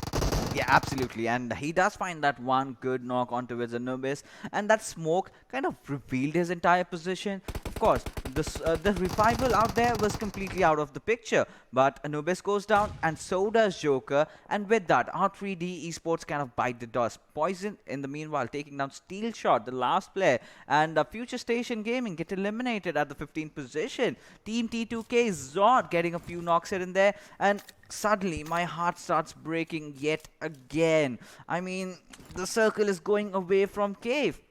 Yeah, the circle is gonna go away from Cave, man. We never get what we want. I wanted a castle circle in Vikendi. That did not happen. It was teasing us till the very last moment, and then it went away. That's what happened with you right now. You want circle, it's not gonna go there. But we do get a lot of fights that are happening right now. PAINxELMT, they are taking a lot of damage from the players of Stalwart, and even though Blade is quite low, the entire team is moving along with each other. It's like a wave that's gonna come and swoop upon the players of PAINxELMT and then finish them off. Yeah, absolutely. And Stalwart's making quite a ballsy move out there, I must say, because, you're going right out in the open in those white sands. You can get easily spotted. 7C, if they want, they can spot them down. But, well, they did deploy the smoke, and I get the reason. They want to go in for the route. This is totally understandable, but at the same time, if someone spots you from far, they see a smoke right in the far, they might just spray in and you might get caught out. But a lot of teams will be getting finished over here right as they try to enter in from the northeastern side. A1 Esports has a good chance to get a lot of kills for themselves. VTNxJyanMaara trying to enter in. On the backlines, we have the players of DEADEYES, Venom Legends. One of their players got down over there. They have to rotate from Kampong, but how will they, provided INES has a very good high ground advantage for themselves? Yeah, a really good advantage, but JyanMaara, they need to be careful. Oh, Gunner spots one out, goes for the knock, and he's going to get that as well on the player of T2K. Zod got out in the open in the middle of nowhere. His teammate, Nobita, look at that, on the low ground, just hiding behind a rock. And VTNxJyanMaara, even they need to be careful because the players of DE are going to come in and decide that they want to be part of the action. And there are a lot of teams right now holding on to that eastern edge of the circle. So all these teams are going to be coming in together, and that's when things are going to get a lot more interesting because the rotations are going to happen at the same time. That means all of them are going to spot each other out. And what you saw in front of your eyes right now is what is going to be the end result. Teams taking each other out in the middle of nowhere. We did see one more squad go down. A1 Esports in some trouble. JyanMaara Samir trying to get to his teammate to go for the revive. He's going to take a lot of damage, and his his location has been revealed as well. The teammate did drop a smoke for him to pop and then give him the revive. But one blind spray or one nade or one molotov and both these players are out. Yeah, exactly. The outpost has its own set of pros and cons. As long as you're not spotted down, you get a lot of vision for yourself. But once you get spotted out and you get knocked out, that's a really troublesome situation for you. I get to see those two bikes, and in Sanhok, I would love to see it fly. And we talk about things flying. My dreams have flown away into thin air, as finally we can see the shift. And well, Team PN, they will be the happy men over there, having the blessings of the circle, have a lot of areas to rotate here and there. But Team SCYTES, if they've got that high ground, they can look to punish Team PN crew. And Bablu, having that one compound inside the circle, oh, that's looking really promising for them. Yeah, it is looking really promising. I mean, they have had, I think, by far the shortest rotation, don't they? They moved from Pine on to just the southern side. Oh, Kashu just emptying out literally the entire clip of the M4 with the 3x on the player of Venom Legends, and he caught, what, one bullet? But INES from the other side, they're going to be like, hey, you pointed out an opponent and we are going to take the kill. Yeah, and that is exactly what they did. Right now, Team Stalwarts. Well, Kashuf, he's just looking into oblivion, staring out, gazing across the sea so as to find someone. But talk about seas. We have the team of 7C out there, and they are also rotating in. Well, they're inside the circle. Team Bablu, I must say, has the best position right now, but they certainly have to defend it. If Team ElementriX and Team PN crew decide to, push in at the same time, they might take some beating out there. But Team Deadeye's, they've also made that rotation inside the circle. Now we can see the players of A1 Esports engage against them. And now this is going to be a bit troublesome situation. Deadeye's Shifu Sir will definitely be biting the dust as Abud gets that confirmation kill. Yeah, the confirmation kill is going to be pretty crucial. I mean, that is literally means you're securing a point for your team in this match. But High Voltage could be in some trouble. They are swimming in the waters right now, and if they don't reach the land, that's where their crates are going to be, deep inside these waters, especially considering the fact that Stalwart Esports are right on the beach show, and they're going to spot one out. The shot's being fired on Aussie. He's going to be in some trouble. Kashuf, once again, not getting the finish, but he needs to be aware of the other teams that are present close by. All the players of High Voltage are in there. ElementriX coming in from the high ground as well. This is going to be chaos, ladies and gentlemen, and it's going to be total, uninterrupted, unadulterated chaos. Look at that. Kashuf being taken down by the players of ElementriX. You thought you had spotted out one of the teams that was weakened up. No, it's you who have stepped into a bad position. Take this. INES are going to be part of the action as well. Yes, absolutely. That there is some massacre going on. Every single player going down one after the other, and Team ElementriX will definitely confirm all those kills onto its players of Stalwart. And well, they have got their eyes set onto its players of Stalwart and will go in for the remainder players. Well, somehow they're still surviving, two of them. But now Team ElementriX, that's a good decision to just back out. One of the teammates has been taken down. They will be revived in the due course of time. But Malik and Blade, they have to make a huge long rotation. But do they have enough first aids backing them up? And well, Blade has been taken down from the far of prey. Malik, the last member surviving, how long can he though? That's the big question as the circle completely shifts from around them. And well, Bablu, they still are inside the zone. Deadeye's has a very good chance of making that quick rotation all the way up on top. And on top is a certain man that has to make that rotation and clear the areas. He knows that if he gets there, if he gets a good control over the high ground, then this chicken dinner might be for Deadeye's. Yeah, it can be. That's going to be a possibility. But ElementriX, blah, blah, blah, is going to try and catch Malik off guard out in the open, who is inside the blue zone right now. And talking about the blue zone, it's going to start moving in the next 4 seconds. And the circle is not on top of anyone. Although PN Crew and Team Bablu are right on the edge, they have the ability to stop everyone. Spots out Mr. Yozo. Teen Wolf goes for the shots and dishes out a lot of damage. Stopping out ElementriX is going to be a really big deal. Teen Wolf is going to have to absorb all this pressure and take this fight, especially without their IGL. It's just going to be Danny, Pikachu, and Teen Wolf in this situation. JyanMaara, they take an exit on the 9th position, down to 8 team, 23 players alive in this match. And ElementriX, they are still trying to find a way in towards the circle. The only thing that's stopping them is going to be the squad of Bablu, and Bablu needs to be careful with, because look at this huge wave of players that are running in from east, heading west inside the circle. Can spot them out inside the compound and take them out, but they're going to have to fight amongst themselves. themselves first as Ghost is going to be taken out. 7C Smokey is going to confirm the kill. The entire squad, 4 people strong.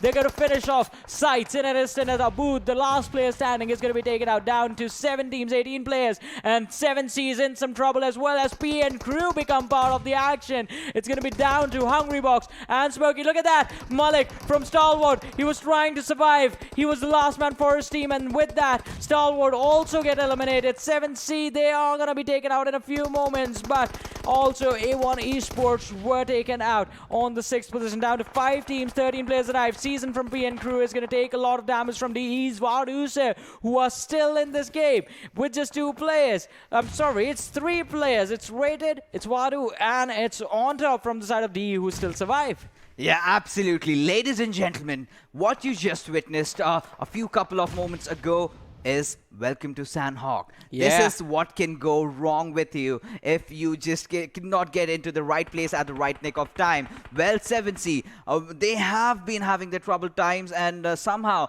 they have managed to survive. One of their players remaining, but still, the grass is definitely looking really green and really neat for the players of Deadeyes. They've perfectly positioned themselves. ElementriX, they are fighting their way inside the circle. They have a clean route, but for how long? They have got the smokes. They're certainly using that, but Bablu has set their eyes on them for such a long time, and now they need to get that high ground. They need to contest Deadeyes. Maybe Team PN Crew might just chime in, and maybe we can see some heads popping out from ElementriX, blah as he is yielding the mean machine. That's the AWM. Yeah, but still, let's see if that works out. 7C Esports, they get eliminated from this game. P and Crew still being a part of the final situation. So it's going to be a 3 versus 2 versus 2 versus 4 situation. Out of all the squads, ElementriX is the team with all the 4 players in this fight. And they have managed to secure the, well, now it's going to be unfortunate. They secured the western edge. The circle moves east. Well, you know, I suffered a heartbreak. I think the players can do with it. They can certainly live with it. I just hope they have enough smokes, right? ElementriX, they've done so much all the way coming from cave, completely going down south, wiping down at least not just 1 but 2 squads, then kind of facing off Bablu, dodging them. They went to the western side. They've been doing so much, and now suddenly everything now again comes down to getting inside the circle. And with Deadeyes having a very good vantage point, it looks so difficult for them unless and until the players of Team PN kind of poke the players of Deadeyes and get a few knocks. That is the perfect window of opportunity that ElementriX has to use. But still, you can never rule out the players of Bablu. And now On Top has gotten that knock onto its season. Will want to confirm that kill in an instant. But, well, Danny comes in out of nowhere. Yeah, with a nade, just secures the kill of the player of PN. Sandesh is going to be the last man surviving inside of the blue zone. He has a first aid kit. He has a lot of heals. But can he survive enough to get a few extra points for his team? Team Bablu, they are moving along with the blue zone as well. It's going to be a risky play. They have to take on the team of ElementriX, and ElementriX can get sandwiched between Team Bablu from their flank and also the players of DE on that high ground. But Sandesh finally steps out from behind the rock. He's going to get at least 1 knock for free. And yes, he has given out a lot of damage to Danny. The knock is going to come in as well, but Sandesh does not survive. Even though he got a knock, he's going to die out to the blue zone, but he's given away the location of his opponents. Nang from ElementriX is going to be the aggressor on the players of the Teen Wolf, trying to take the fight. Dishes out the damage, goes for the shots, but now he's going to be the last man left standing for his team. Can he take this? Can he take the assault of ElementriX? Sunim is just barely there with any HP. 1 good nade from Teen Wolf is going to end the 2 players of ElementriX. The nade was tossed out, but it's not going to be doing enough damage. And with that, Team Bablu, they finish 3rd in this matchup, down to 2 teams. ElementriX already have 10 kills for themselves. On top from the side of DE in the final fight against his former team. It is going to be a high pressure situation considering the fact that ElementriX are once again about to be 4-man strong. It's going to be a 4v2 in the final fight. Team ElementriX, what a storyline. Talk about comebacks. That's Team ElementriX for you. Experience, valor, courage, grit, determination. Everything comes down. But On Top, taking down blah but gets traded off. Sonim is doing so much. Wadusa, the last surviving member, but will not survive for long as Team ElementriX go on a chicken dinner spree with getting back-to-back chicken dinners for themselves. What an amazing outing from this lad. Talk about Team ElementriX. This last game, you can say the circle did favor them, but this time around, they did absolutely every single thing right. Everything was stacked up against them. Yeah. Still, they held on. They did not flinch even a bit and managed themselves yet another chicken dinner. An amazing, amazing performance. So wonderfully, as you said, back-to-back chicken dinners. We were questioning why is this team, why is one of the biggest names, one of the biggest teams from South Asia region not performing? Well, the answer is they were trying to fix what we said. Fix your mistakes. They fixed their mistakes, and this is it. This is the ElementriX that everyone wanted to see. The dominant performance from an experienced set of players. And I guess if they play like this along in the league as well, then they are probably going to take the trophy. Because look at that, as you so wonderfully said, the odds were stacked against them. They are on the low ground. There's one team with 3 players on the high ground. There's a team on the flank, that's Team Bablu, and they can get sandwiched with the way they were moving. Oh my goodness. Now, ladies and gentlemen, let's take a look at the MVP of this game and see which was that one player from ElementriX, I believe, and that is Nang. 5 kills, 590 damage, survival time of 25 minutes, distance covered 4.11 kilometers. Johnny. Yeah. Team ElementriX, newly formed roster, new players coming in, a lot of critics, a lot of speculations were definitely raised, and one thing for everybody. You know, when the first day started off, I saw a lot of players, a lot of, people were, a lot of fans, that they love their squad, they love their team, ElementriX. They were raising questions. Why this player? Why that player? Why Sonim? Why Nang? And now it perfectly makes sense. Every single, speculation have been shut off. Yeah. All the critics, everything have just been shut down over there. But right now, we will take a look at the top 5 players, and there you go. 7C, Mr. Smokey, he's also one of the players that's really rising, and I'm definitely gonna look out for this guy. Yeah, definitely. Even me. I mean, Smokey has been performing amazing this time in the scrims. Along with that, we have these on top in there. Then we have Blade from Stalwart, and 7C Hungry Box is going to be a part of the top 5 as well. Yes, absolutely. Hungry Box always being there. Even in the PMCO, the South Asian version, they were doing amazing. 7Cs, they are synonymous with the map of Vikendi, and they did prove that one. And, well, DEADEYES. This has always been that one squad that has been very, very promising, sticking onto a roster on top. Well, he was formerly in ElementriX, now he gets here and he is also performing. But now let's take a look at the match summary and see as to how the games are going on. And, well, 102 smokes and grenades in Sanhok is certainly an improvement. Yeah, definitely. Usually we get to see like, what, 80, 70 around. But even more impressive is going to be the conversion ratio, man. Look at it. 57 knocks, 54 kills were confirmed in this game. 13 headshots, 1 grenade kill, 1 airdrop looted. That was the AWM that we got to see in the action. Yes, and that was blah blah blah yielding that, but we did not get to see enough knocks, and that's totally understandable, provided the way they took the fights does not matter. It was just, a weapon that he was just showing off. He had a beautiful skin attached to that also. But, talk about the knocks and the kills. 57 knocks and 54 being converted, a very good conversion ratio. And, I loved what happened. I loved how things panned out, despite not me getting that cave circle that I wanted. I have seen, I get my, people slide into the DMs. They kind of ask as to what are your opinions about ElementriX, what about their roster, every single thing. I can imagine the amount of pressure that Mr. Hughes might have been. And now I think he just has one simple answer. Shh. Well, I guess he can shush the people. But apart from that, I think it makes sense, right? Because earlier on, if you saw ElementriX play, it was just Mr. Yuzu pushing in alone, and his teammates would be there for the support. He would scout out the opponents, he would be the initial aggressors, and he would draw all the attention to one direction. The dark horse. Yeah, he would draw all the attention to him, and his teammates would flank. Now it's not just one guy, now it's a 2-2 split. It's Mr. Yuzu and Nang pushing in from one side, and then Sonim and blah blah blah, they just decide wherever they want to go. So it works out. Yeah, absolutely. It definitely does work out. And let's take a look at the map standings and see how many kills have the boys gotten themselves this time around. It's 12. 27 points. I mean, I can see 60 points are already out there just from these 2 games. Talk about making a comeback story. I'm pretty sure they made themselves back in the top half. and now I think they have their eyes set on top 3, and that is exactly where Team ElementriX is supposed to be. Following them up not far behind are their close competitors, their comrades, of course, outside the game, but inside everyone is a bitter enemy. But this did manage to get a few decent kills. 5 kills, 17 points, not too shabby. CZxHIGHVOLTAGE, courtesy to those 8 kills, are sitting comfortably on that 3rd position with 14 points. Yeah, and then there's PN Crew on the 4th, 8 placement points, 3 kills, 11 in total. But look at that team, Bablu, just 1 kill coming in for them, and that was towards the end as well.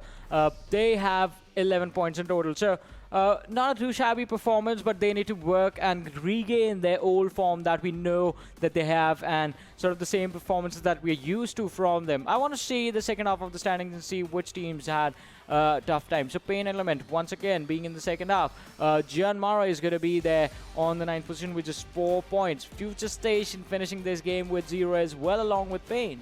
Yeah, PAINxELMT, they need to figure a lot of things out. Yeah. They do have good positions, they do have ample opportunities to, gain advantage, but somehow they're not able to capitalize. And same can be said for FutureStation. Yeah. Having the likes of Badrev, one of the very experienced player from the Bangladeshi region, and they've been having their tough times.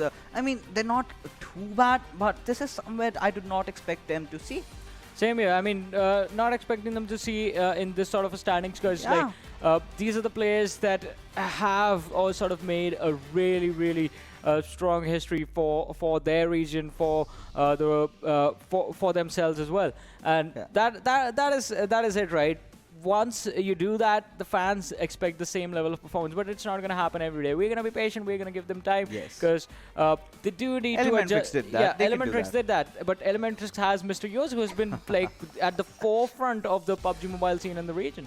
Yeah, absolutely. Right from, I guess, the days that I started casting, I've seen ElementriX, Mr. Hyozu, right at there. Back when he was playing from the United States all the way up until here. It was such a huge journey for him, and it's been a long one. But right now, let's take a look at the kill leaders, the one players, the list of players, in fact, shining out everyone. And boy, oh boy, it's on top. That has outstayed Rahman. Of course, Rahman did not get to play those a few games in the last, but he did play most of it. So on top now gets to sit on top with 6,036 damage. So he's going to be on top of in terms of damage and headshots, right? Because no one else is going to compete with him. 6,036 damage, 8 headshots, and this one young player, one really young, very talented player, all he needs inside of the game is the high ground.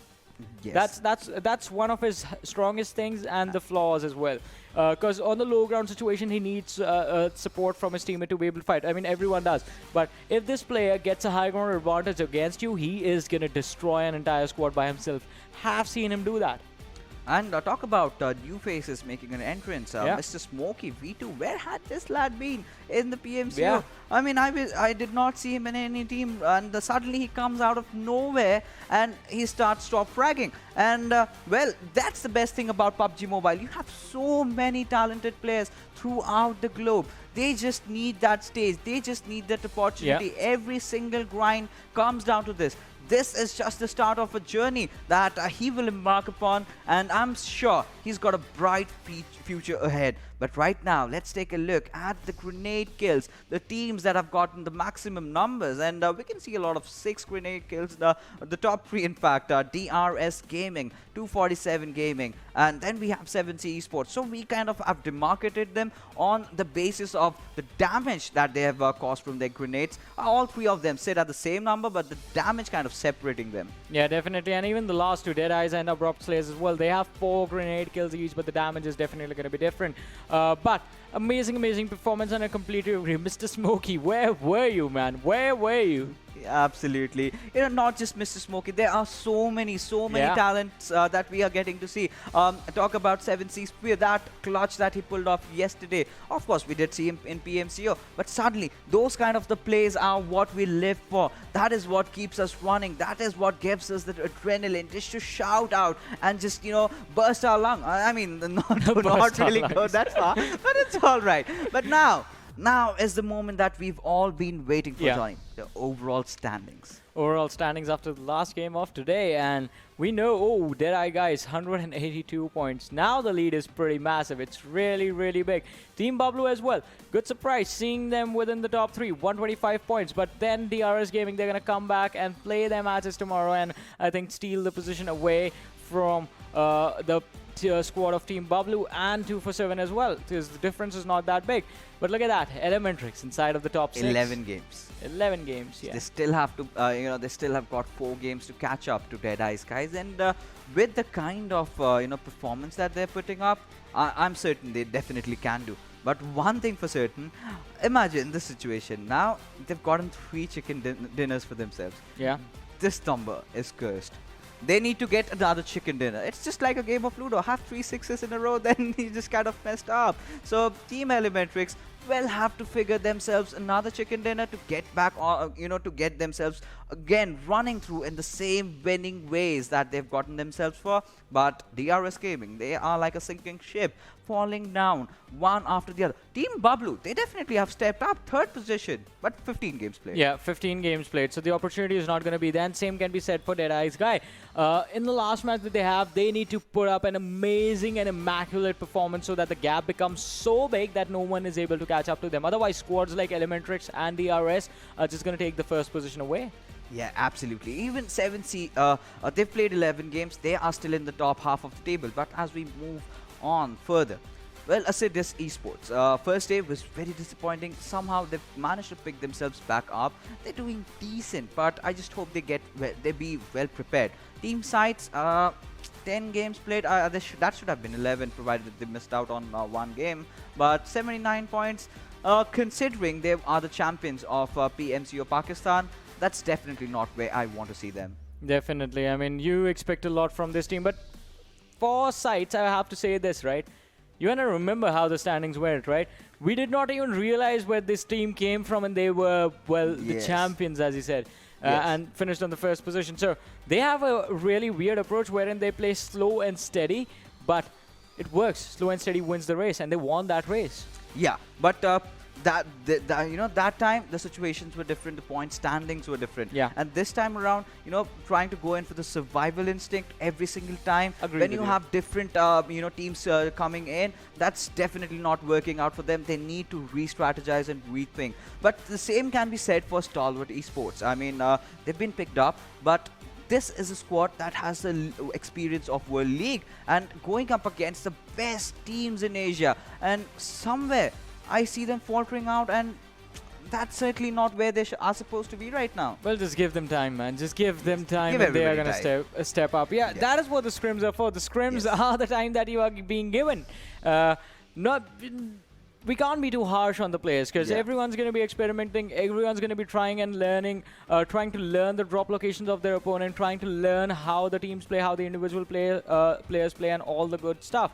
And I think we need to save our judgments and our criticism for when the actual league starts. Right now, it's all about practice. It's all about learning. Yeah, it's definitely all about learning, and we just have the last 2 days remaining as we are finally done with our 3rd day, and it's been quite an interesting affair. All the remainder of the team stepping up slowly but surely. We are yet to see more out of these teams, but well folks, with that we are finally done with all the matches of our today's evening, and we're finally done with the show. And before we head off, we will be definitely asking you to stay safe in your home, have your dinner, and we'll be bidding you goodbye, sayonara, stay amazing, stay awesome.